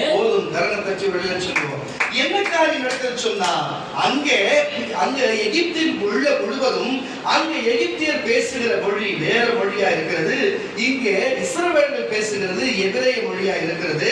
ரெண்டு பேரும் நிறத்தில் வேற்றுமை, உயரத்தில் வேற்றுமை, பேசுகிற மொழியில வேற்றுமை. ஆனாலும் எந்த எபிரேயனாகிய இருந்த யோசேப்பை கொண்டு அந்த பஞ்சம் இல்லாமல் அங்கு எப்படி எகிப்தை காத்தாரோ தேவனாகி கர்த்தர், அதை விட்டு நல்லா புரிஞ்சு கொள்ளுங்க. அங்க யோசேப்பு இருக்கிற காலம் வரைக்கும், யோசேப்பு வாழ்ந்த காலகட்டத்தில் வாழ்ந்த அங்க ராம்சேஸ் வரைக்கும், அந்த பார்வோன் வரைக்கும் அங்க காலம் நல்லா போச்சு, குறையில்லை. ஆனால் பிறகு யாரு யோசேப்பு மரித்து போனார். யோசேப்போடு இருந்த அந்த ராஜா பார்வோன் மரித்து போனார். பிறகு வந்த பார்வோன் தான் இந்த ஜனங்களை ஓர வஞ்சனை பார்த்தான். இந்த ஜனங்களை என்ன பார்த்தா, அது வரைக்கும் அவங்களோடு சக மனிதர்களாக வைத்துக் கொண்டிருந்தவன், ஆனா அதுக்கப்புறம் அடிமைத்தனம் பண்ண ஆரம்பித்து, அதுக்கப்புறம் அடிமை பண்ணி அவர்களை வஞ்சனை பண்ண ஆரம்பித்து விட்டான். நம்ம நாடு, நம்ம மொழி, நமது இவங்க அகதிங்க, இவங்களை நம்ம அடிமை வரதான் செய்யணும், அவங்க விடவும் கூடாது, இவங்க கொல்லவும் கூடாது, ஆனா அவங்க வேலை வாங்கி சாவடிக்கணும் என்று சொல்லி வஞ்சனை புத்தி வந்து. அது அப்படி கிடையாது, அது எல்லாம் கலந்துதான் எல்லா வேலையும் செய்திருந்தாங்க. ஒன்று போல தாய் பிள்ளைய தான் பழகி இருக்காங்க. ஆனா அதுக்கப்புறம் வந்து பார்வோன், அதுக்கப்புறம் வந்து ராம்சேஸ் தான் எல்லா காரியத்தையும் மாற்றி செய்தாங்க. வழியே அங்கு யோசேப்பு இருக்கும் வரைக்கும் அப்படிப்பட்ட அடிமை காலம் இல்லை. புரியுதா இல்லையா உங்களுக்கு? அப்போ ஒரு குறிப்பிட்ட மக்கள் இருக்கும் வரைக்கும் அப்படிப்பட்ட காரியம் இல்லை. ஆனா ஒரு குறிப்பிட்ட மக்கள் தலை மறைந்த உடனே மறுபடியும் அவங்க வேலையை ஆரம்பித்து விடுகிறார்கள். அவங்க அடிமைத்தனத்தினுடைய அவருடைய ஓர வஞ்சனை, அவருடைய வஞ்சனை புத்திகள் ஆரம்பித்து விடுகிறது. அந்த ஆரம்பித்ததின் விளைவுதான் என்னவா நடந்தது? அங்கு இருக்கிற ஆண் குழந்தைகள் எல்லாமே அவங்க பல்கி பெறுகிறார்கள். ஒரு நாள் இவங்க பெருகி போனார்கள் சொன்னா நம்மளை அடக்கி வைத்து விடுவார்கள், நம்மளை ஒன்றுமில்லாத செய்து விட, நம்ம ராஜ்யத்தை கைப்பற்றி விடுவார்கள் என்று வஞ்சனை புத்தி அவன் இருதயத்தில் வந்து, அதில் இஸ்ரவேலில் பிறக்கிற ஆண் பிள்ளை எல்லாத்தையும் கொல்ல வேண்டும் என்று எண்ணி எல்லாத்தையும் இஸ்ரவேலர்களுடைய எதிரர்களுடைய ஆண்களை கொன்றார்கள். மோசே என்னும் ஒரு புத்திரன் பிறந்திருந்தார். அவருடைய சுமார் 3 மாதம் வரைக்கும் தகப்பனோடு தாயோடும் அவர் குழந்தையை வைக்கப்பட்டார். பின்பு ஞானம் கூடையிலே அதை லைன் நதியை அனுப்பிவிட்டார்கள். அது தனியாய் தண்ணீர் அடித்துக் கொண்டு போகிறது. ஆனால் அதே போல பார்வனுடைய மகளானவன் வந்து அதை பார்த்து என்ன ஒரு கூடை போகிறதை கொண்டு வந்து அது திறந்து பார்த்தா உள்ள பிள்ளை இருக்கிறதை கண்டு தன்னுடைய வீட்டுக்கு கொண்டு போய் அந்த இடத்திலே ஓர வஞ்சனை பார்க்காமல் அந்த பிள்ளையை வளர்த்தாங்க. அது நல்லா தெரியும், முகத்தை பார்த்து அது எபிரேய குழந்தை தான் என்று. அது எபிரேய குழந்தை தெரியும். ஆனாலும் அந்த வஞ்சனை பார்க்காமல், ஓர வஞ்சனை பார்க்க தான் பிள்ளை போல வளர்த்தார். அல்லேலூயா. ஆனா அந்த குடும்பம் இருக்கும் வரைக்கும் மோசே அவங்க குடும்பத்துக்கு எதிர்த்து நிற்கவில்லை. அதுதான் விஷயமே. நல்லா நம்ம புரிஞ்சுக்கணும். எந்த எகிப்து தாய் எந்த எபிரேய பிள்ளையை வளர்த்தாலோ அவங்க உயிரோடு இருக்கிற வரைக்கும், அந்த சந்ததி இருக்கிற வரைக்கும் மோசே கொண்டு தேவம் சரி, மோசே சரி, அந்த ராஜ்யத்துக்கு விரோதமா இறங்கவே இல்லை. ஓர வஞ்சனை பார்க்காம எபிரேய குழந்தையா இருந்தாலும் ராஜாவை போல, ராஜா வீட்டு பிள்ளை இளவரசனை போல வளர்த்தவங்க வீட்டுக்கு இவங்க நம்ம வளர்த்திருக்கிறாங்க திரும்பி அவங்களுக்கு செய்யாம அவங்க பூமியில போனதுக்கு அப்புறம், அவங்க இல்லாத போனதுக்கு அப்புறம் தான் இவர் வந்து அந்த ராஜாக்களுக்கு எதிர்த்து நின்று அவங்க அடிமையா இருக்கிற மக்களை கூட்டிட்டு போறாங்க. நல்ல நியாயத்தை கவனிக்க. புரியுதா இல்லையா உங்களுக்கு? எந்த பாருங்க, தாய் தான், பெத்தாதான் இல்ல வளர்த்தாலே தாய் தான், அது மாற்று கருத்துல. எபிரேய குழந்தை எல்லாம் தெரியும். ஆனா அவ்வளவு வஞ்சக புத்தி என்ன உள்ளவங்க அந்த அரசாங்கத்துக்கு கூட நல்ல தாய் இருந்திருக்கிறா பாருங்க. அவதான் மோசையை வளர்த்து எல்லாத்தையும் கற்றுக் கொடுத்து எல்லா மொழியையும் எல்லா காரியத்தையும். மோசைக்கு ஒரு காரியம் இன்னைக்கு இவ்வளவு சங்கீதங்கள் ஒரு பக்கத்துல பகுதி எழுதுகள் சொன்னா, ஆதியாகமம், யாத்திராகமம், ஆதியாகமும் ஏதிராகமும் எண்ணாகம் வரைக்கும் உபாகமும் வரைக்கும் அவர் எழுதினாங்களோ அவர் எழுதின புஸ்தகம் தான். புரிஞ்சு கொள்ளுங்க. அந்த படிப்பெண்ணும் ஞானத்தை கொடுத்து வளர்த்தது யார் தெரியுமா? ஓரவஞ்சனை பார்க்காத இந்த எகிப்து ராணி தான். புரிஞ்சு கொள்ளுங்க. அவங்க பூமியில இருக்கிறவரையும் அவங்க எதிர்த்து நிற்கவே இல்லை. தேவன் அதை அனுமதிக்கவே இல்லை. தேவனுக்கு எல்லாம் தெரியும். அவங்க போனாங்க, போனதுக்கு அப்புறம் உள்ள வராது. அதுக்கப்புறம் அதான் பாரம் கேட்பான். அவங்க இருக்கிற அவங்க போயிட்டாரு, உனக்கு தெரியுமா? அப்பா செத்துட்டாரு தெரியுமா? உனக்கு அவங்க எல்லாம் செத்துறாங்க தெரியுமா? நீ அவங்க சாவு கூட வரலன்னு கேட்பாரு ஒரு இடத்துல. அது வரைக்கும் உள்ள வரல. தேவனுக்கு எல்லாம் தெரியும். யாருமே வந்து எகிப்துலாம் கெட்டவங்க, இஸ்ரவேல் நல்லவங்க அப்படி சொல்ல வரல. எல்லா மனுஷனுக்குள்ள இந்த வஞ்சன புத்தி தான் இருக்கக்கூடாது. அது இல்லைனாலே எல்லாரும் நல்லவங்க தான். சொல்ற கர்த்தருடைய பிள்ளைகளை தயவு செய்து புரிஞ்சு கொள்ளுங்க. வாசிக்க கேட்கலாம். அப்போஸ்தலர் நடவடிக்கையின் புஸ்தகம் 7ஆம் அதிகாரம் 19ஆம் வசனம். அப்போஸ்தலர் நடவடிக்கையின் புஸ்தகம் 7ஆம் அதிகாரம் 19ஆம் வசனம் கூட வாசிக்க கேட்கலாம். அவன் நம்முடைய ஜனங்களை வஞ்சனையாய் நடப்பித்து நம்முடைய பிதாக்களுடைய குழந்தைகளை உயிரோடு இராதபடிக்கு அவர்கள் அவைகளை வெளியே விடும்படி செய்து அவர்களை உபத்திரவப்படுத்தினார், கஷ்டப்படுத்தினார். அக்காலத்திலே மோசே பிறந்து திவ்ய சௌந்தரியம் உள்ளவனாகி 3 மாதம் அளவும் தகப்பன் வீட்டிலே இருந்தார். அவன் வெளியே போட விடப்பட்டதும் பார்வோனுடைய குமாரத்தி அவரை எடுத்து தனக்கு பிள்ளையாக வளர்த்தார். மோசே எகிப்தினுடைய சகல சாஸ்திரிகளையும் கற்பிக்கப்பட்டு வாக்கிலும் செய்கையிலும் வல்லவனானால். அவனுக்கு 40 வயதான போது இஸ்ரவேல் புத்திரனாகிய தன்னுடைய சகோதரனை கண்டு போதும் பாருங்க, நல்ல புரிதல் இல்லை உங்களுக்கு. அவ்வளவு தூரம் வளர்த்து எதிர்த்து நிக்க போறது அவங்களதான். சோறு போட்டு எதிர்த்து நிக்க போறது. ஆனா தேவன் கொஞ்ச நாளைக்கு 40 வருஷம் அவர் வளர்த்து விட்டார். அந்த 40 வயசுலயே அவங்க வாழ்ந்து அவங்க போயிட்டு போனதுக்கு அப்புறம் தான் 80வது வயசுல தான் அவர் திருப்பியும் எகிப்து வராரு.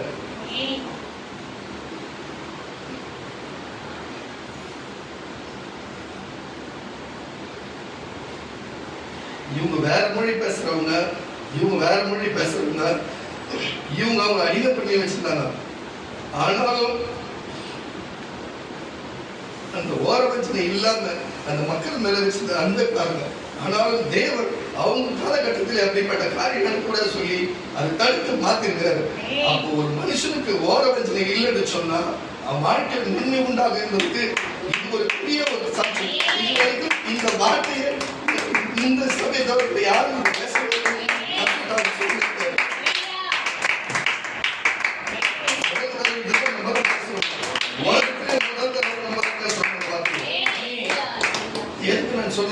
பிள்ளைகளே, எல்லா மனுஷங்க தான்.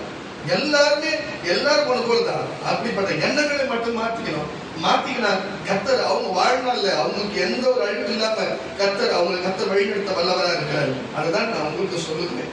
அவனாச்சு வேற மொழி பேசணும்.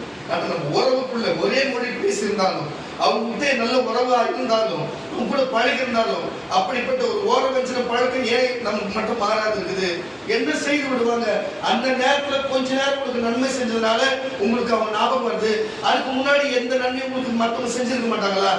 சொல்லுங்க. தயவு செய்து மாறிடுங்க. அது ஒரு நல்ல எண்ணமே கிடையாது. அந்த ஓரவஞ்சன புத்தி, அந்த வஞ்சன புத்தியை விட்டுட்டு வெளியே வாங்க. எல்லாரும் சகோதரன் தான், எல்லாரும் சகோதரி தான், எல்லாரும் தாய் தான், எல்லாரும் அப்படித்தான். நான் ஒண்ணு சொல்லுகிறேன், ஏற்றத்தாழ்வு பார்க்காதீங்க. ஜாதி, மொழி, இனம், மொழி, மக்கள் பார்க்காதீங்க. நான் தான் யார் மக்களை பார்த்து நான் பழகிறதுல எந்த மதக்காரனாலும் நான் ஜாலியா பழகுவேன். அவங்கள்ட்ட போய் நான் எங்க மதத்தை அந்த மாதிரிலாம் பேசவே மாட்டேன். என்ன எல்லாருக்குமே பிடிக்கும். சில நேரத்துல எல்லாருக்கிட்டையும் ஒண்ணு போல பேசுவேன். நான் கிறிஸ்தவனே நான் காட்டிக்க மாட்டேன். நான் அழகா அப்படி பேசுவேன். எல்லாருமே நல்லா பழகுவேன். சூழ்நிலை வரும்போது என்ன சித்தமான அவன் என்னோட பேசுவான், அப்ப பேசுவேன். மற்றபடி சும்மா நான் என்னோட மதத்தை பத்தி யாரையும் நான் தொலைப்படுத்திக்க மாட்டேன். நான் எப்பயுமே எல்லாத்தையும் நேசிச்சு எல்லாருமே பழகுவேன். நீங்க பார்த்த வரையுமே யார் வந்தாலும் சரி நான் அழகாக பேசுவேன். ஏன்னா ஏற்றத்தாழ்வு யாரும் வீட்டுக்குள்ள வர வச்சுதான் பேசுவேன். அப்ப இருந்து அப்படிதான். யாரும் தண்ணி கொடுத்தா பேசுவோம். இப்படிதான் நாங்க பழக்க வழக்கம். யாருமே ஏற்றத்தாழ்வு எல்லாருக்கும் நாங்க சம உரிமை தான் கொடுப்போம். அந்த ஏற்றத்தாழ்வு பார்க்கறது இல்லை. ஆனா நீங்கள் மட்டும் பார்க்குறீங்களே, எனக்கு அதுதான் மனசுக்கு கஷ்டமா இருக்கும். இந்த வயதுக்கு இங்க அவசியம் இல்லை. ஆண் பெண்கள் அவசியம் கிடையாது. நல்ல உள்ளம் தான் அவசியம். நல்ல எண்ணங்கள் தான் அவசியம். அது மட்டும் மாத்திங்க கர்த்தருடைய பிள்ளைகளை. எகிப்து ஒரு அடிமை பண்ண ஒரு பெண்ணுக்கு அப்படி ஒரு மற்றவங்களுக்கு நன்மை செய்கிற எண்ணம் வரும்னா, ஆனா நம்ம ஏரியா இருக்கிற ஆண்களுக்கும் பெண்களுக்கும் மட்டும் ஏன் இப்படிப்பட்ட ஓர வச்சனை வருகிறது? நான் இதுவரை பேசின எல்லாருமே எங்க சித்தியா இருக்கட்டும், எங்க அத்தையா இருக்கட்டும், புரியுதா இல்லையா உங்களுக்கு? எல்லாருமே கருத்துல வர்ற காரணம் பெண்ணாவே வருகிறது. ஏன் இப்படி இருக்கிறீங்க? என்னத்துக்கு இப்படி இருக்கிறீங்க? தயவு செய்து மாறுங்க, உங்க வாழ்க்கையில நல்லது இருக்கும். அல்லேலூயா. கர்த்தர் பெரிய மாற்றத்தை கொடுப்பாரு. எங்க அம்மாவுக்கு அந்த பழக்கம் இருக்குது, ஓர வஞ்சன பழக்கம். அது என்னமோ வாழ்க்கையில எப்படித்தான் இப்படி ஒரு நாள் வந்தாங்கன்னு தெரியல. அந்த மாதிரி நானும் எத்தனை வாட்டி சொல்லிட்டேன், யார் வந்தாலும் நேசிக்கணுமா, யார் வந்தாலும் அன்பா இருக்கணுமா, இப்படி பண்ணக்கூடாதுன்னு சொல்லிட்டு. என்னவோ தெரியல, ஒரே அக்கா தங்கச்சிங்க தானே, அதுங்களுக்கு இருக்கிற அதே எண்ணம் தானே எங்க அம்மாவுக்கு இருக்கும், மாற்றம் இல்லை. ஆனா எங்க அப்பா அப்படி பார்க்க மாட்டார், எல்லாரும் நேசிப்பார். கரணம் கட்சி வெளியில சொல்லுவாங்க. மாம்சத்துல பிறந்த எங்க அப்பாவா இருந்தாலும் சரி, ஆவில என்னை உருவாக்கின எங்க ஆண்டவராக இயேசுவா இருந்தாலும் சரி, அல்லேலூயா, ஓர வஞ்சனை இல்லாத கர்த்தர் வைத்திருக்கிறார். அல்லேலூயா. இதுதான் இந்த நாளில் நம்ம சொல்லிக் கொடுக்கிற கர்த்தருடைய பிள்ளைகளே. இப்படிப்பட்ட காரியத்தை மோசே நாட்களிலுமே இப்படிப்பட்ட காரியம் நடந்திருக்கிறது. உங்களுக்கு சொல்லுகிறேன் பாருங்க. ஒரு பெண் என்று சொன்னா, ஒரு சகோதரி என்று சொன்னா, ஒரு ஸ்திரீ என்று சொன்னா, ஒரு ஊழியக்காரர் என்று சொன்னா, ஒரு சபைக்கு வருவன் சொன்னா, ஒரு கிறிஸ்தவ பெண் என்று சொன்னா எப்படி வாழணும்? அழகும் சௌந்தரியமா இருந்தா போதுமா? ஒருத்தி அழகா இருந்தா, ஒரு சௌந்தரியம் பார்க்க எல்லாமே இருந்தா அவங்களுக்கு போதுமா? நான் கேட்கிறவங்கள போதுமா? அப்படி கிடையாதுங்க. அது கிடையாது. அது பரலோகத்துக்கு கொண்டு போவாது, பரலோகத்துக்கு கொண்டு போவாது அதெல்லாம். ஆனா தேவன் என்ன சொல்றாருன்னு சொன்னா, அல்லேலூயா, பாருங்க, வஞ்சனை இல்லாத இருக்கிறவதான் தேவனுக்கு பிடிச்ச அவதான் பரலோகத்துக்கு போவோம். நீதிமொழிகளின் புஸ்தகம் 36ஆம் அதிகாரம் 30-31 வாசியா. நீதிமொழிகளின் புஸ்தகம் 31ஆம் அதிகாரம் 30-31 வாசி. சௌந்தரியம் வஞ்சனை உள்ளது. நல்லா கேளுங்க, சௌந்தரியம் வஞ்சனை உள்ளது. என்ன அழகு எல்லாமே இருக்குதுன்னா அது வஞ்சனை உள்ளது. அழகும் வீண். என்னப்பா? அழகும் வீண். தெரியவாசி அழகு வீண். அழகு வீண். கர்த்தருக்கு பயப்படுகிற ஸ்ரீ. இதுதான் விஷயம். கர்த்தருக்கு பயப்படுகிற ஸ்திரீ புகழப்படுவாள். அவள்தான் புகழப்படுவாள். அவள் கையின் பலனை அவளுக்கு கொடுங்கள். அவருடைய செய்கைகள் வாசல்களில் அவளை புகழ கடவுது. அப்போ ஒரு மனுஷிய, ஒரு பொண்ணையோ, ஒரு சபைக்கு வருகிறோடு சரி, ஒரு ஊழியக்காரி சரி, புகழத்துக்கு ஒரு காரணம்னா முதல் தேவனுக்கு பயப்படணும். தேவனுக்கு பயப்படுறானா? இப்போ நம்ம மார்க் சுவிசேஷ புஸ்தகத்துல நம்ம 10ஆம் அதிகாரம் 19ஆம் வசனத்துக்குள்ள இருக்கிற அந்த காரியத்தின்படி வாழ்றவளா இருக்கணும். புரியுதா? அவங்க இருதயத்திலே வஞ்சனை இல்லாம, ஓர வஞ்சனை இல்லாம இருக்கணும். அப்படிப்பட்டவதான் தேவனால் புகழப்படுவா. இவ்வளவு நேரமா எல்லாரையும் மூஞ்சில் அடிச்ச மாதிரி எங்களுடைய வம்சத்திலே எங்க அத்தையோ எங்க சித்திகளையோ இப்படி நான் ஓர வஞ்சனை பாக்குறேன்னு சொன்னேன். இப்படிப்பட்டவங்கள பரலோகம் போவாங்களா? நீங்களே சொல்லுங்க, உங்ககிட்டயே சொல்றாங்க. இப்படிப்பட்ட தேவனால் புகழப்படுவாங்களா? தேவனால் இவங்களை தேவன் மொக்க பண்ணி இருக்கிறார். புரியுதா இல்லையா உங்களுக்கு? தேவனால் புகழப்படுறவங்க எப்படின்னா, கீழ்படி 10 வாசி, 30-31 வாசி.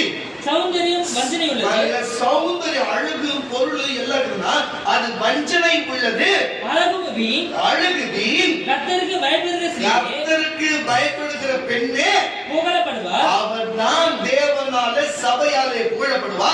அவன் கையின் பலனை அவளுக்கு கொடுங்கள். அவருடைய செய்கைகள் வாசல்களிலே அவளை புகழ கடவுது. அல்லேலூயா. இப்படி வாழ்றீங்க. யாரா வந்திருக்கிற ஸ்திரீகளே, வந்திருக்கிற கர்த்தருடைய பிள்ளைகளே, நீ ஓர வஞ்சனை பாக்குறியா? உங்க அக்காக்காக பாக்குறியா? உன் தங்கச்சிக்காக பாக்குறியா? உன் தம்பிக்காக பாக்குறியா? உன் அண்ணனுக்காக பாக்குறியா? யாருக்காக பாக்குற? இல்ல உங்களுக்குள்ளே ரெண்டா சின்ன அக்கா தான் முக்கியம், பெரிய அக்கா முக்கியம், இல்ல சின்ன அண்ணன் தான் முக்கியம், பெரிய அண்ணன் அப்படி பாக்குறியா? அவன் உங்களை யாரு எப்படி வேணா பாக்கட்டும், நீங்க எல்லாரும் சமமா பாருங்க. நீங்க ஓர வஞ்சனை இல்லாத பாருங்க, வஞ்சனை இல்லாத செய்யுங்க, வஞ்சனை இல்லாத நேசிங்க, மற்றவங்க ஒத்தாசையா இருங்க, கிறிஸ்து சொன்ன வார்த்தை கேளுங்க, அவர் வார்த்தைப்படி பயந்து நடுங்க. கர்த்தர் உயர்த்தப்படும். அல்லேலூயா. இன்றைக்கு அல்லேலூயா, அன்றைக்கு எகிப்திலே இருந்த அவன் பேர் எனக்கு தெரியலனாலும் கர்த்தர் செய்த சம்பவத்தை இன்னைக்கு பெருமைப்படுத்துறாரா இல்லையா? சொல்லுங்க. ஏன்னு சொன்னா எகிப்தியர் மத்தவங்க பயந்தாங்களோ இல்லையோ, அவங்க தேவனுக்கு பயந்துருக்காங்க. அல்லேலூயா. யாரதான் தேவன் அவங்க கிட்ட மோசையை வளர வைத்தார். எவ்வளவு பெரிய வல்லமுறை தீர்க்கதரிசி யார்கிட்ட வளர வச்சுக்கிறாங்க? கரங்களை தட்டி வழியா சொல்லுவோமா? கரங்களை தட்டி வழியா சொல்லுவோமாக. இப்படிப்பட்ட காரியம் இருக்கிறது. நான் சொல்லுகிறேன் பாருங்க, மனுஷனிடத்துல இப்படிப்பட்ட வஞ்சனை இருக்கிறது, இப்படிப்பட்ட வஞ்சகமான காரியம் இருக்கிறது. நான் சொல்லுகிறேன், உன்னையும் என்னையும் உருவாக்கின தேவன்கிட்ட பட்சபாதம் இருக்கிறதா? மாற்று பேதம் இருக்கிறதா? அவருடைய ஏற்றத்தாழ்வு இருக்கிறதா? இருக்குதா? இல்ல வஞ்சனை இருக்கிறதா? ஓர வஞ்சனை இருக்கிறதா? இருக்குதா? இருக்கு சொல்லு. இல்லடா இல்லன்னு சொல்லு. இருக்கா? இல்லடா வரலையே சொல்லப்போ. இல்லடா வரலையே சொல்லு. வாசிக்க கேட்கலாம். ஏசாயா எழுதின தீர்க்கதரிசன புஸ்தகம் 53ஆம் அதிகாரம். ஏசாயா எழுதின தீர்க்கதரிசன புஸ்தகம் 53ஆம் அதிகாரம் 9ஆம் வசனம் வாசியா. துன்மார்க்கனோடு அவருடைய பிரேத குழிகள், நல்லா கவனிங்க, துன்மார்க்கனோடு அவருடைய பிரேத குழிகள் நியமித்தார்கள். ஆனாலும் அவர் மரித்தபோது, நல்லா கேட்டுங்க, அவர் மரித்தபோது ஐஸ்வர்யவானோடு இருந்தார். அவர் கொடுமை செய்யவில்லை. அவர் ஒரு கொடுமையும் செய்யவில்லை. அவர் வாயிலே வஞ்சனை இருந்ததும் இல்லை. அவர் வாயிலே வஞ்சனை இருந்ததும் இல்லை. கர்த்தரோ அவரை நொறுக்க சித்தமாகி, அவரை பாடுபடுத்த சித்தமாகி, அவருடைய ஆத்துமா தன்னை குற்ற நிவாரண பலியாக ஒப்புக் கொடுக்கும்போது அவர் தமது சந்ததியை கண்டு நீடித்த நாளாய் இருப்பார். என்னப்பா? நீடித்த நாட்களாய் இருப்பார். கர்த்தருக்கு சித்தமானது அவர் கையினால் வாய்க்கும். அல்லேலூயா. இது யாருக்கு தீர்க்கதரிசனமான வசனம்? பின்னால நடக்க 400 ஆண்டுகளுக்கு பின்பு நடக்க போகிற காரியத்தை முன்பு ஏசாயா எழுதியிருக்கிறார். இயேசு இப்படிப்பட்ட காரியத்திலே சம்பவிப்பார். அவங்க சன்னதி ஆட்கள் அவரை சிலுவையில் அறைவார்கள், அவர் எதிரிகள் சிலுவையில் அறைவார்கள். ஆனாலும் அவர் வாயிலே வஞ்சனை இல்லை. இயேசு சிலுவையில் அறியும் போது கூட, என் பிதாவே இவர்கள் என்ன செய்வது தெரியாமல் செய்கிறார்கள், இவர்களை மன்னியும் அப்படின்னா, இல்லை என்ன குத்துறவனே என்ன வெற்றவனே எனக்கு இப்படி பாடுக்கு உட்படுத்தின மட்டும் அவங்க குடும்பம் அழிஞ்சு போனோம், மற்றவங்க நல்லா இருக்குன்னு சொன்னாங்க. பிதாவே இவர்கள் என்ன செய்கிறது தெரியாம செய்கிறாங்க, இவங்களை மன்னிங்கன்னா அவர் வாயிலே வஞ்சனை இல்லை. நம்மளை உண்டாக்கின, நம்மளை உருவாக்கின, நம்மளை வழிகாட்டியா, நம்ம குருநாதரா, அப்பாவா, நமக்கு தேவனா, ஒரு ராஜாவா இருக்கிற நம்ம, அவ்வளவு சொற்படி அவர் அடிச்சுபடியில நடக்கிற நம்ம அவரை மாதிரி இருக்கணுமா இல்ல யார மாதிரி இருக்கணும்? இப்போ பெரியாரிஸ்ட் சொல்றாங்க, பெரியாருடைய தத்துவத்தை எடுத்து நடந்து போகிறவர்களை அங்க நாத்திகவாதிகளை என்ன சொல்லுவாங்க? பெரியாரிஸ்ட் சொல்லுவாங்க. சில அம்பேத்கரிஸ்ட் சொல்லுவாங்க. அவர் ஜாதியெல்லாம் பார்க்காம ஏற்றத்தாழ்வு இல்லாத சமயமா போனோம் என்று போகிறவர்கள் அம்பேத்கரிஸ்ட் சொல்லுவாங்க. புரியுதா? மார்க்சிஸ்ட் சொல்லுவாங்க. இப்படிப்பட்ட ஒவ்வொரு தலைவனை வச்சு பின்னாடி போறோம்னு சொல்றாங்க. நம்மளும் கூட கிறிஸ்தவன் சொல்றாங்க. ஆமாண்ணா, ஆமாண்ணா. அப்ப கிறிஸ்துவ ஒரு தலைவனா வச்சு நம்ம பின்னால கூட கிறிஸ்தவன் சொல்றாங்க. அப்ப கிறிஸ்து இப்படி செஞ்சிருக்கிறாரு, அவர் வாயில வஞ்சனை இல்லை. ஆனா உங்களுக்கு மட்டும் ஏன் இவ்வளோ வாயில வஞ்சனை இருக்குது? வாயில மட்டுமா இருக்குது பாருங்க, உன் சிந்தனையில இருக்குது, உன் இருதயத்துல இருக்குது, உன் நினைவுல இருக்குது, உன்னோட எல்லாத்துலயுமே வஞ்சனை இருக்குது. நியாயமா? வஞ்சனை மட்டும் இல்ல, ஓர வஞ்சனை சேர்ந்து இருக்கிறது. நியாயமா? தயவு செய்து யாரை நேசிக்கிறோம், யாரை பின்பற்றுகிறோம், யார் நமக்கு தலைவன், யார் நமக்கு தெய்வம், யார் நமக்கு ராஜா, யார் அடிச்சு விழுக்கிறோம், யார் நமக்கு உள்ளது? எல்லாம் ஒருத்தர் இயேசு தானே. இயேசு செஞ்சதை நம்ம செய்யணும்ல, இயேசு சொன்னதை செய்யணும்ல, இயேசு செய்ய வேணாம் சொன்னதை நம்ம செய்யாம இருக்கணும்ல. அப்பதான் கிறிஸ்தவன், அப்பதான் விசுவாசி, அப்பதான் சீஷன். என் வார்த்தைகளை நீ எல்லாத்தையும் விற்று விட்டு நீ என்னை பின்பற்று, சிலுவை எடுத்து கொண்டு வான்னாரு. அவன் கடினமா இருக்குன்னு போயிட்டான். நீ சிலுவை எடுத்து வந்தல, சிலுவை எடுத்துட்டு வந்துட்டல, சிலுவை சுமந்துதான் அவன் கஷ்டமா தான் இருக்கும், கஷ்டமா தான் இருக்கும். நல்லவன் நேசிக்கலாம், நம்ம நேசிக்கிறவன் நேசிக்கலாம், நமக்கு 10 ரூபா கொடுக்கலாம். ஆனா அவர் அதை சொல்ல, கொடுக்காதவனுக்கு கொடு, திருப்பி கொடுக்காதவனுக்கு கொடு, உன்னை அடிக்கிறவனுக்கு மறுக்கடத்தை கொடு. புரியுதா இல்லையா? எல்லாத்தையும் உள்டாவா சொன்னாரு. எல்லாத்தையும் உள்டாதான். நமக்கு தெரிஞ்சதுதான், நமக்கு 10 ரூபா கொடுத்தா நமக்கு 20 ரூபா கொடுக்கலாம், நம்ம அடிச்சா திருப்பி அடிக்கலாம். இப்படித்தான் நம்ம பழகி இருக்கிறோம். ஆனா அப்படியே மாத்தினாரு. ஆனா அது கஷ்டம் தான். சிலுவை எடுத்துக்கொண்டு பின்னை பின்பற்ற கடவுள்னு சொன்னாரு. வந்துட்டல, கிறிஸ்தவ கோவில வந்துட்டல, ஞானம் எடுத்துட்டல, சர்ச்சை பண்ணிட்டல, வாழ்வு இல்லைன்னா அவன் புறப்பட்ட ஐயோ இந்த உபதேசம் கடினமா இருக்கு சொல்லி மன கஷ்டப்பட்டுனே போனான் என்று சொல்லுகிறது பாரு. அந்த மாதிரி போயிட்டு இப்ப நிறைய பேர் திட்டி அமுச்சு விட்ட போற இவங்களாம் இப்ப என்ன நினைச்சு போறாங்க, போய் சபை வைப்பாங்க நீங்கயா இல்ல கூட்டம் கூடி நம்ம சபைக்கு ஏத்து நிப்பாங்க. என் தலையில இல்ல, நான் அதான் சொல்லுவேன். இவங்களால எதுவுமே செய்ய முடியாது. அலையா இவங்களால எதுவுமே செய்ய முடியாது. வேற சொல்லுது, உங்களால் ஒன்றும் செய்ய முடியாது. என்னை எல்லாம் உங்களால் ஒன்றுமே செய்ய முடியாது. அவங்க ஏதோ ஒன்று செஞ்சா கூட தேவை இருந்தாலும் அவங்க கூட இதெல்லாம் செஞ்சிருக்கிறேன். இனிமே அவங்களால ஒன்றுமே செய்ய முடியாது. அப்படியே வாழ்ந்துட்டு அப்படியே சாப்பிட்டு அப்படியே சாக வேண்டியதுதான். வாழ்க்கையில பிறந்ததுக்கு அடையாளம் இல்லை, போனதுக்கு அடையாளம் இல்லை, கடைசியில் நரகத்துக்கு போனதுக்கு ஒரு அடையாளம் இருக்கு. அவ்வளவுதான். அலையா தயவு சொல்லுகிற கர்த்தருடைய பிள்ளைகளே, நீங்க ஒருத்தவங்களுக்கு பாருங்க ஒரே கிளாஸ்ல இருக்குல்ல வந்திருக்கிறாங்க, புத்தி நல்ல தெளிவடைகிறாங்க, ஒன்று ஊழியம் செய்யட்டும், யார் சொல்லி சாப்பிடத்துல ஒரு ஊழியம் செய்யட்டும், பரவாயில்ல போட்டோம் அப்படின்னா ஒருத்தவங்க இந்த மாதிரி போறாங்கன்னா அதிலே தெரிஞ்சுக்கலாம் அது உருப்படாத கேஸ். கர்த்தர் கடைசியா ஒரு வாய்ப்பு கொடுத்தாரு, அது திருந்தாதுன்னு சொல்லி. அப்படிப்பட்ட வஞ்சனை எண்ணம் உள்ளவங்க எங்க போனாலும் உருப்பட மாட்டாங்க. அந்த வஞ்சனை புத்தி கெட்ட புத்தி அது வந்துடும். அலையா தயவு செய்து அதை மாற்றிக் கொள்ளுங்க. இன்னைக்கு கர்த்தர் சொல்லுறாருன்னா ஒரு வேலை காரியம் இருக்குது, ஒருவேளை ஏஞ்சலை கூட கர்த்தர் எச்சரிக்கலாம். அலையா சில பணத்தேவை சந்தித்து கர்த்தருடைய ஆசீர்வதித்து கர்த்தர் பெரிய காரியத்தை செய்வது என்று பல வார்த்தைகளை சொல்லியிருந்தாலும் சரி, இன்றைக்கு நான் தெளிவாய் சொல்லுகிறேன், நான் சொல்லுகிறேன் உன் இருதயத்தில் அப்படிப்பட்ட வஞ்சனை வேண்டாம் என்று சொல்லி. அல்லேலூயா. எதுக்கு இது சொல்லுகிறேன் சொன்னா கர்த்தருடைய பிள்ளைகளே, இப்படிப்பட்ட காரியத்தை கர்த்தர் செய்யும் பொழுது வந்திருக்கிற சபை விசுவாசிகளை ஒண்ணு போல பார்க்கணும், சபை விசுவாசிகளை ஒண்ணு போல பார்க்கணும், சபையில் இருக்கிற மக்களை ஒண்ணு போல பார்க்கணும், எல்லாருக்கும் நன்மை செய்யணும், எல்லாருக்கும் ஒரு பொதுவான காரியமா இருக்கணும். அல்லேலூயா. ஊழியம் செய்யறவன் நமக்கு செய்வன் கூட இருப்பான், அதுக்கு ஊழியம் செய்யாதவன் கொஞ்சம் தூரத்துல இருப்பான். அதுக்குன்னு ஊழியம் செய்யறவன் முக்கியம், ஊழியம் செய்யாத முக்கியம் எல்லாம் கிடையாது. அவனுக்கு அந்த அழைப்புல அவன் செய்யல, இவனுக்கு அந்த அழைப்புக்கு செய்யறான். புரியுதா இல்லையா? இதுல ஓர வஞ்சனை பார்க்க கூடாது. எல்லாரும் ஒண்ணு போல பிள்ளைன்னா பிள்ளைதான் எல்லாருமே. நான் உங்களுக்கு தகப்பனா எல்லாருமே நீங்க பிள்ளைனா அதுதான் சொல்லுங்க. அதனால உன்னை இன்னைக்கு எச்சரித்து சொல்லுகிறேன், நான் கொடுப்பேன் நீ பயன்படுத்துவாய், எச்சரித்து எல்லாம் சம உரிமையாய் பார்க்க வேண்டும் கர்த்தர் சொல்லுகிறார். அல்லேலூயா. எதுக்கு இதை நான் பேசிக் கொண்டிருக்கிறேன்?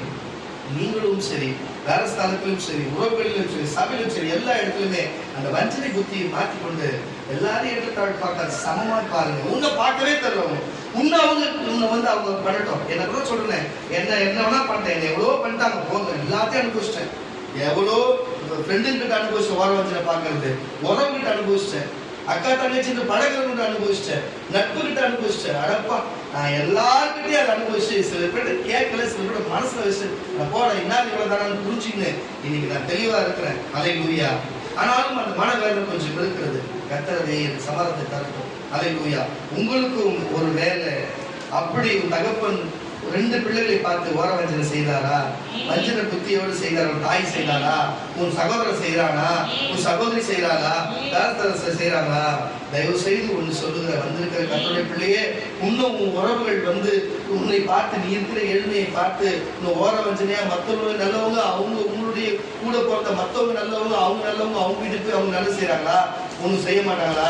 இருக்கட்டும் மகளே, சகோதரா இருக்கட்டும் சகோதரா. ஆனா கர்த்தருக்கு பார்த்துக்கிறாரு, வேலை அந்த மாதிரி செய்யறாங்களா? குடும்பத்துல அப்படி நடக்குதா, உன் அக்கா தங்கச்சிக்குள்ள நடக்குதா, சபையில் நடக்குதா, எல்லாமே கடவுளுக்கு பார்த்துக்கிறாரு. ஆனா மனுஷனுக்கு ஓர வஞ்சனை செய்யலாம். ஆனா உன்னை இந்த சபைக்கு கொண்டு வந்த உன் தேவன் ஒரு நாளும்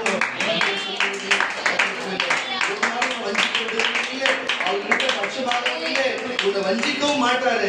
அப்படிப்பட்ட ஓர வஞ்சனை பழக்கமும் அவர் இல்ல. எல்லாரும் அவருக்குள்ள நம்ம தான் அவர் கட்ட நேசிக்கிறது இல்ல, நம்ம தான் அவர் குதிக்கிறது இல்ல, நம்ம தான் சபைக்கு வருது இல்ல, நம்ம தான் அவருக்காக ஓடுறது இல்லையே ஒழிய.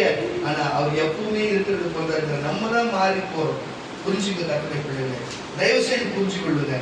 ஏன் இப்படிப்பட்ட காரியத்தை வேணாம் கட்டளை பிள்ளைங்க மாத்தி கர்த்தர் தெளிவான ஒரு காரியத்துக்குள்ள வருவோம். நம்ம கர்த்தர் நம்ம எப்பொழுதும் ஆசிரியத்து நம்மளை பலப்படுத்த வல்லமுள்ள தேவனாய் இருக்கிறார்.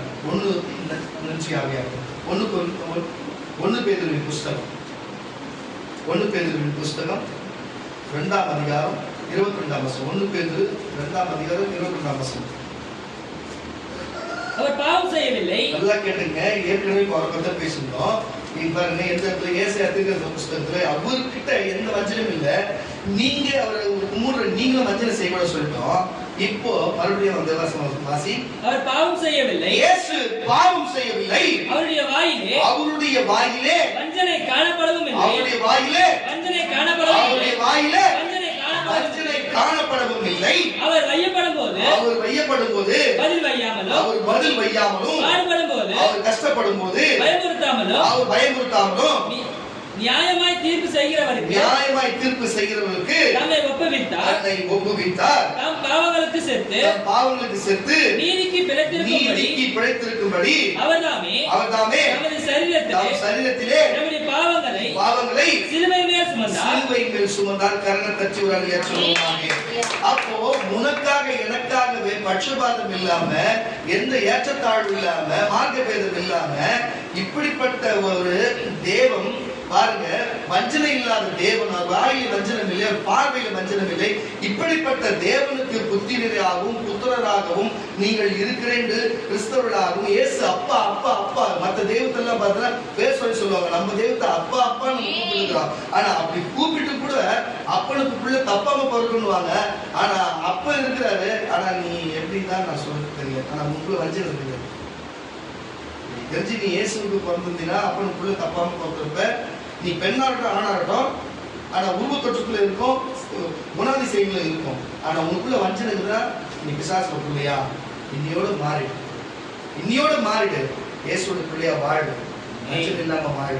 அல்லேலூயா. பிதாவின் வலது பசங்க கிறிஸ்து வீட்டில் இருக்கிறது போல கிறிஸ்துவனுடைய வலது பசங்க நீ வீட்டில் இருப்ப புரிஞ்சுக்கோ. கர்த்தருடைய பிள்ளைகளே, உனக்கும் கர்த்தர் நீ ஊழியம் செய்கிற சிங்காசனத்தை கொடுக்க வல்லவராக இருக்கிறார்.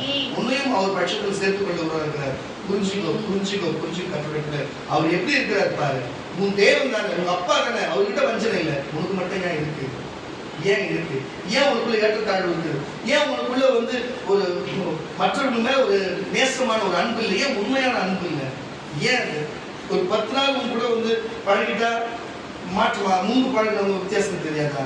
அது பேர் தப்பான அர்த்தமாயிடும். தயவு செய்து விட்டுடுங்க. தயவு செய்து கேட்டுக்கொண்டு இருக்கிற கர்த்தருடைய பிள்ளைகளே, தயவு செய்து விட்டுடுங்க. மாறுங்க, திருந்தி வழியை பாருங்க. அல்லேலூயா. திருந்த வழியை பாருங்க. கர்த்தர் நல்லவர். கரம் தட்டி வழியில சொல்லுவோமா? எபேசியரின் புஸ்தகம், ரோமரின் புஸ்தகம் எடுத்துக்கலாம். ரோமர் 12:8. ரோமர் 12. சில பேர் யாராவது இதுவா இருக்காமா? இருக்கா இல்லையா? இல்லையா? 2 பேருமே இல்லையா? வாசி. புத்தி சொல்லுகிறவர் புத்தி சொல்லுகிறதிலும் தரித்திருக்க கடவன், பகிர்ந்து கொடுக்கிறவன் வஞ்சனை இல்லாமல் கொடுக்க கடவன்,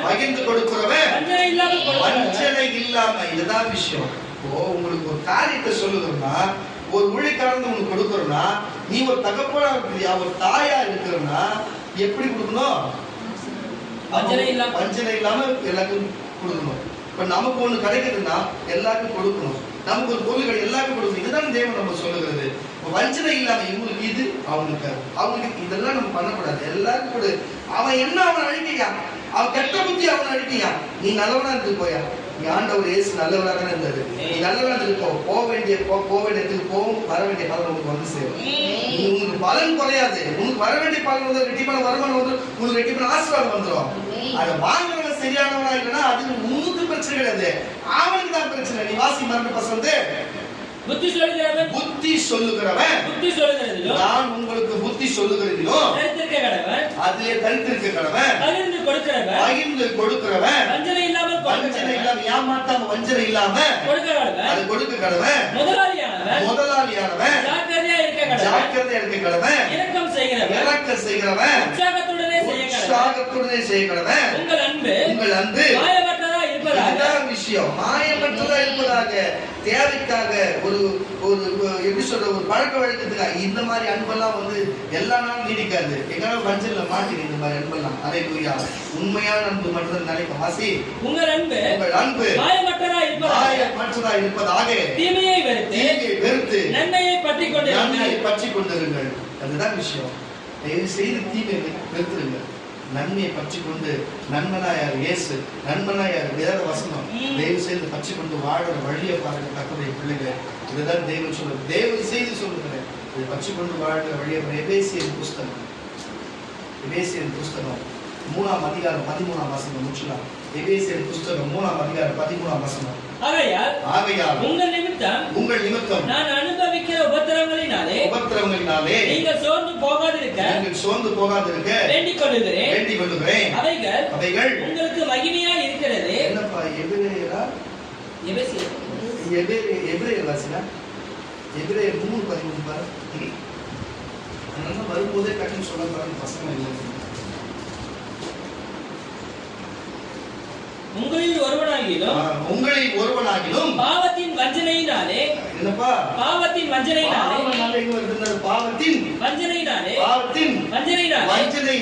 கடினப்பட்டு போகாதபடிக்கு இன்று எண்ணப்படுமானவோ நாடோறும் ஒருவருக்கு வந்திருக்கிற நம்ம எல்லாரும் ஒருவருக்கு ஒருவர் புத்தி சொல்லுங்க. நாம் ஆரம்பத்திலேயே கொண்ட நம்பிக்கையை முடிவு பரியந்தம் உறுதியாய் பற்றிக் கொண்டிருக்கிறோம்.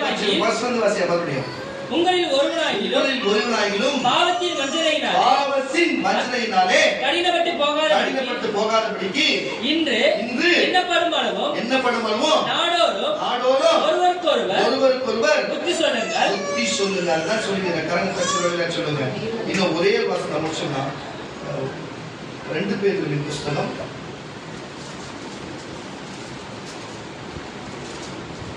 2ஆம் அதிகாரம் 13ஆம் வசனம். 2:2ஆம் அதிகாரம் 13ஆம் வசனம். வாசிங்க. இவர்கள் 13ல இருந்து 20 வரைக்கும் அப்படியே வாசி.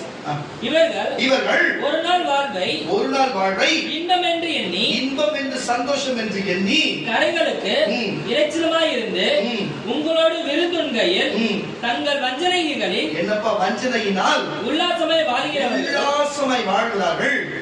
விபச்சார மயக்கத்தால் இறைந்தவர்களும் பாவத்தை விட்டோரியுமாய் இருக்கிற கண்களுடையவர்கள் உறுதியில்லாத ஆத்மாக்களை தந்திரமாய் பிடித்து பொருளாசையும் பழகின இருதயம் உள்ளவர்களாகி சாபத்தின் பிள்ளைகள் செம்மையான வழியை விட்டு இயேசுவுடைய சபையுடைய ஊழியக்காரனுடைய வார்த்தையுடைய வழியை விட்டு தப்பி நடந்து பெயோரின் குமாரனாகிய பிலேயாமின் வழியை பின்பற்றி போனவர்கள் அவன் அநீதிகளின் கூலியை விரும்பி தன்னுடைய அக்கிரமத்தின் நிமித்தம் கடிந்து கொள்ளப்பட்டார். பேசாத மிருகம் மனுஷன் பேச்சை பேசி பாருங்க, பேலியாவுடைய வம்சத்தில் இருந்தாலும் பிசாசுடைய சந்ததி அது பேசி தீர்க்கதரிசியினுடைய மதிக்கேட்டை தடுத்து இவர்கள் தண்ணீராத கிணறுகளுக்கும் சுழல் காற்றினால் அடியுண்டு போகிற தண்ணி இல்லாத கிணத்துக்கும் சுழல் காற்றிலே அடைபட்டு இருக்கிற மேகங்களுமாய் இருக்கிறார்கள். என்றென்றும் உள்ள காரிலூரிலே இருட்டான இடத்திலே இவர்களுக்கு வைக்கப்பட்டிருக்கிறது. ஒரு நாள் வைக்கப்பட்டிருக்குது. வஞ்சகமாய் நடக்கிறவர்களுக்கு அறுதியாய் தப்பினவர்களிடத்திலே இவர்கள் அகந்தையான வீண் வார்த்தைகளினால் பேசி மாம்ச இச்சைகளினாலும் காம விகாரங்களினாலும் அவர்களை தந்திரமாய் பிடிக்கிறார்கள். தங்களுக்குள்ளே கேட்டு அடிமைகளாய் இருந்து அவர்களுக்கு சுயாதீனத்தை வாக்குத்தத்தம் பண்ணினதை எண்ணத்தினால் ஒருவன் ஜெயிக்கப்பட்டிருக்கிறானோ அதற்கு அவன் அடிமையாய் இருக்கிறானே. கர்த்தரும் 20 கர்த்தரும் ரட்சகருமாய் இருக்கிற இயேசு கிறிஸ்துவை அறிகிற அறிவினாலே உலகத்தின் அசுத்தங்களுக்கு தப்பினவர்கள் மறுபடியும் அவைகளினாலே சிக்கிக்கொண்டு ஜெயிக்கப்பட்டார். அவருடைய பின்னிலைமை முன்னிலைமையிலும் ஏடுள்ளதாய் இருக்கும். ஒண்ணும் கிடையாது. இப்ப இந்த வார்த்தை கேட்டு இவ்வளவு நேரம் இந்த புரியாம சபையை விட்டு போகிறது, சபை விட்டு ஒதுங்குறது என்று சொல்லுகிறார்கள் பாருங்க. அவங்க இதுக்கு சபைக்கு வரத்துக்கு முன்னாடி முன்னிலைமை காட்டிலும் போனதுக்கு அப்புறம் பின்னிலைமை மிக கொடுமையா இருக்கும். ஹல்லேலூயா. இதுதான் தேவன் சொல்லுகிறார். தயவு செய்து இந்த வஞ்சனை ஓர வஞ்சனை விட்டு ஒழித்து விட்டு வாசி. மார்க்குவின் புஸ்தகம் 10ஆம் அதிகாரம் 19ஆம் வசனத்தை மறுபடியும் ஒரு விஷயம் வாசிச்சு கேட்கலாமே. 18 வாசிக்கிறேன். சீக்கிரம் எடுத்தவங்க யாரும் வாசிங்க. அதற்கு இயேசு நீ நல்லவன் என்று சொல்லுவானே தேவன் ஒருவரை தவிர நல்லவன் ஒருவனை ஒருவன் இல்லை என்று விபச்சாரம் செய்யாதிருப்பாயாக, பொய் சாட்சி சொல்லாதிருப்பாயாக, வஞ்சனை செய்யாதிருப்பாயாக, உன் தகப்பனையும் உன் தாயையும் கனம் பண்ணுவாயாக என்கிற. நான் உங்களுக்கு ஆவியில் தகப்பனும் என் மனைவி தாயை தான் ஒரு வழியில சொல்லுவேன். அப்படி கனம் பண்ணணும்ல, மொக்க பண்றீங்க நீங்க.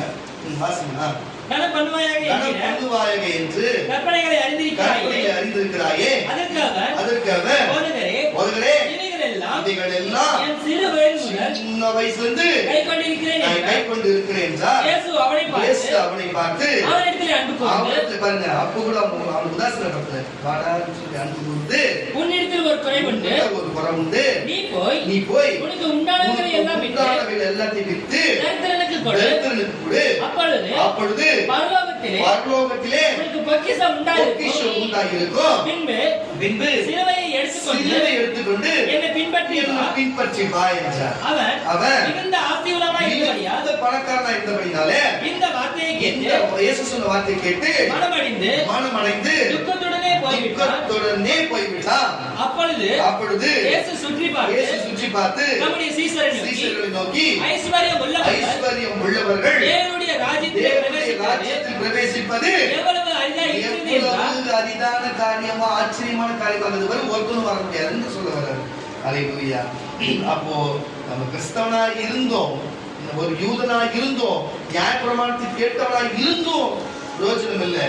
அதன்படி செய்யறவனா இருந்து அவருடைய சிலுவை எடுத்துக்கொண்டு அவரை பின்பற்றி போகும்போதுதான் பரலோகத்துல நமக்கு பொக்கிஷங்கள் உண்டாயிருக்கும். நீங்கள் புத்திரராய் இருப்பீர்கள், அவர் தகப்பனா இருப்பாரு, உங்களுக்கு ராஜாவா இருப்பாரு. இல்லைன்னா நீயாவே நான் கிறிஸ்தவன்ட்டு இந்த பேர் கிறிஸ்தவன் சொல்லுவாங்க, அந்த லிஸ்ட்ல நீ போய் ஒரு ஆள் சேர்த்துக்கலாம். அவ்வளவுதான். ஒரு பேர் கிறிஸ்தவனுக்கு ஒரு மண்ணாங்கட்டியும் தெரியாது. அவருக்கு என்னென்னமோ செய்வான், அவன் இஷ்டத்துக்கு என்ன வருதோ செய்வான், வேறத்துல அப்படி இருக்கிறதுக்காக செய்வான். ஆனா ஒரு சிலருக்கு எவ்வளவு மாறி வராங்க, ஆனா அவங்க மாறினா கூட இவ்வளவு மாறவே மாட்டாங்க. அதனால கர்த்தர் எல்லாருக்கும் நல்லதா இருக்கு. அதனால உங்களுடைய காட்டம் எல்லாமே கடந்து போகுது சூப்பரா.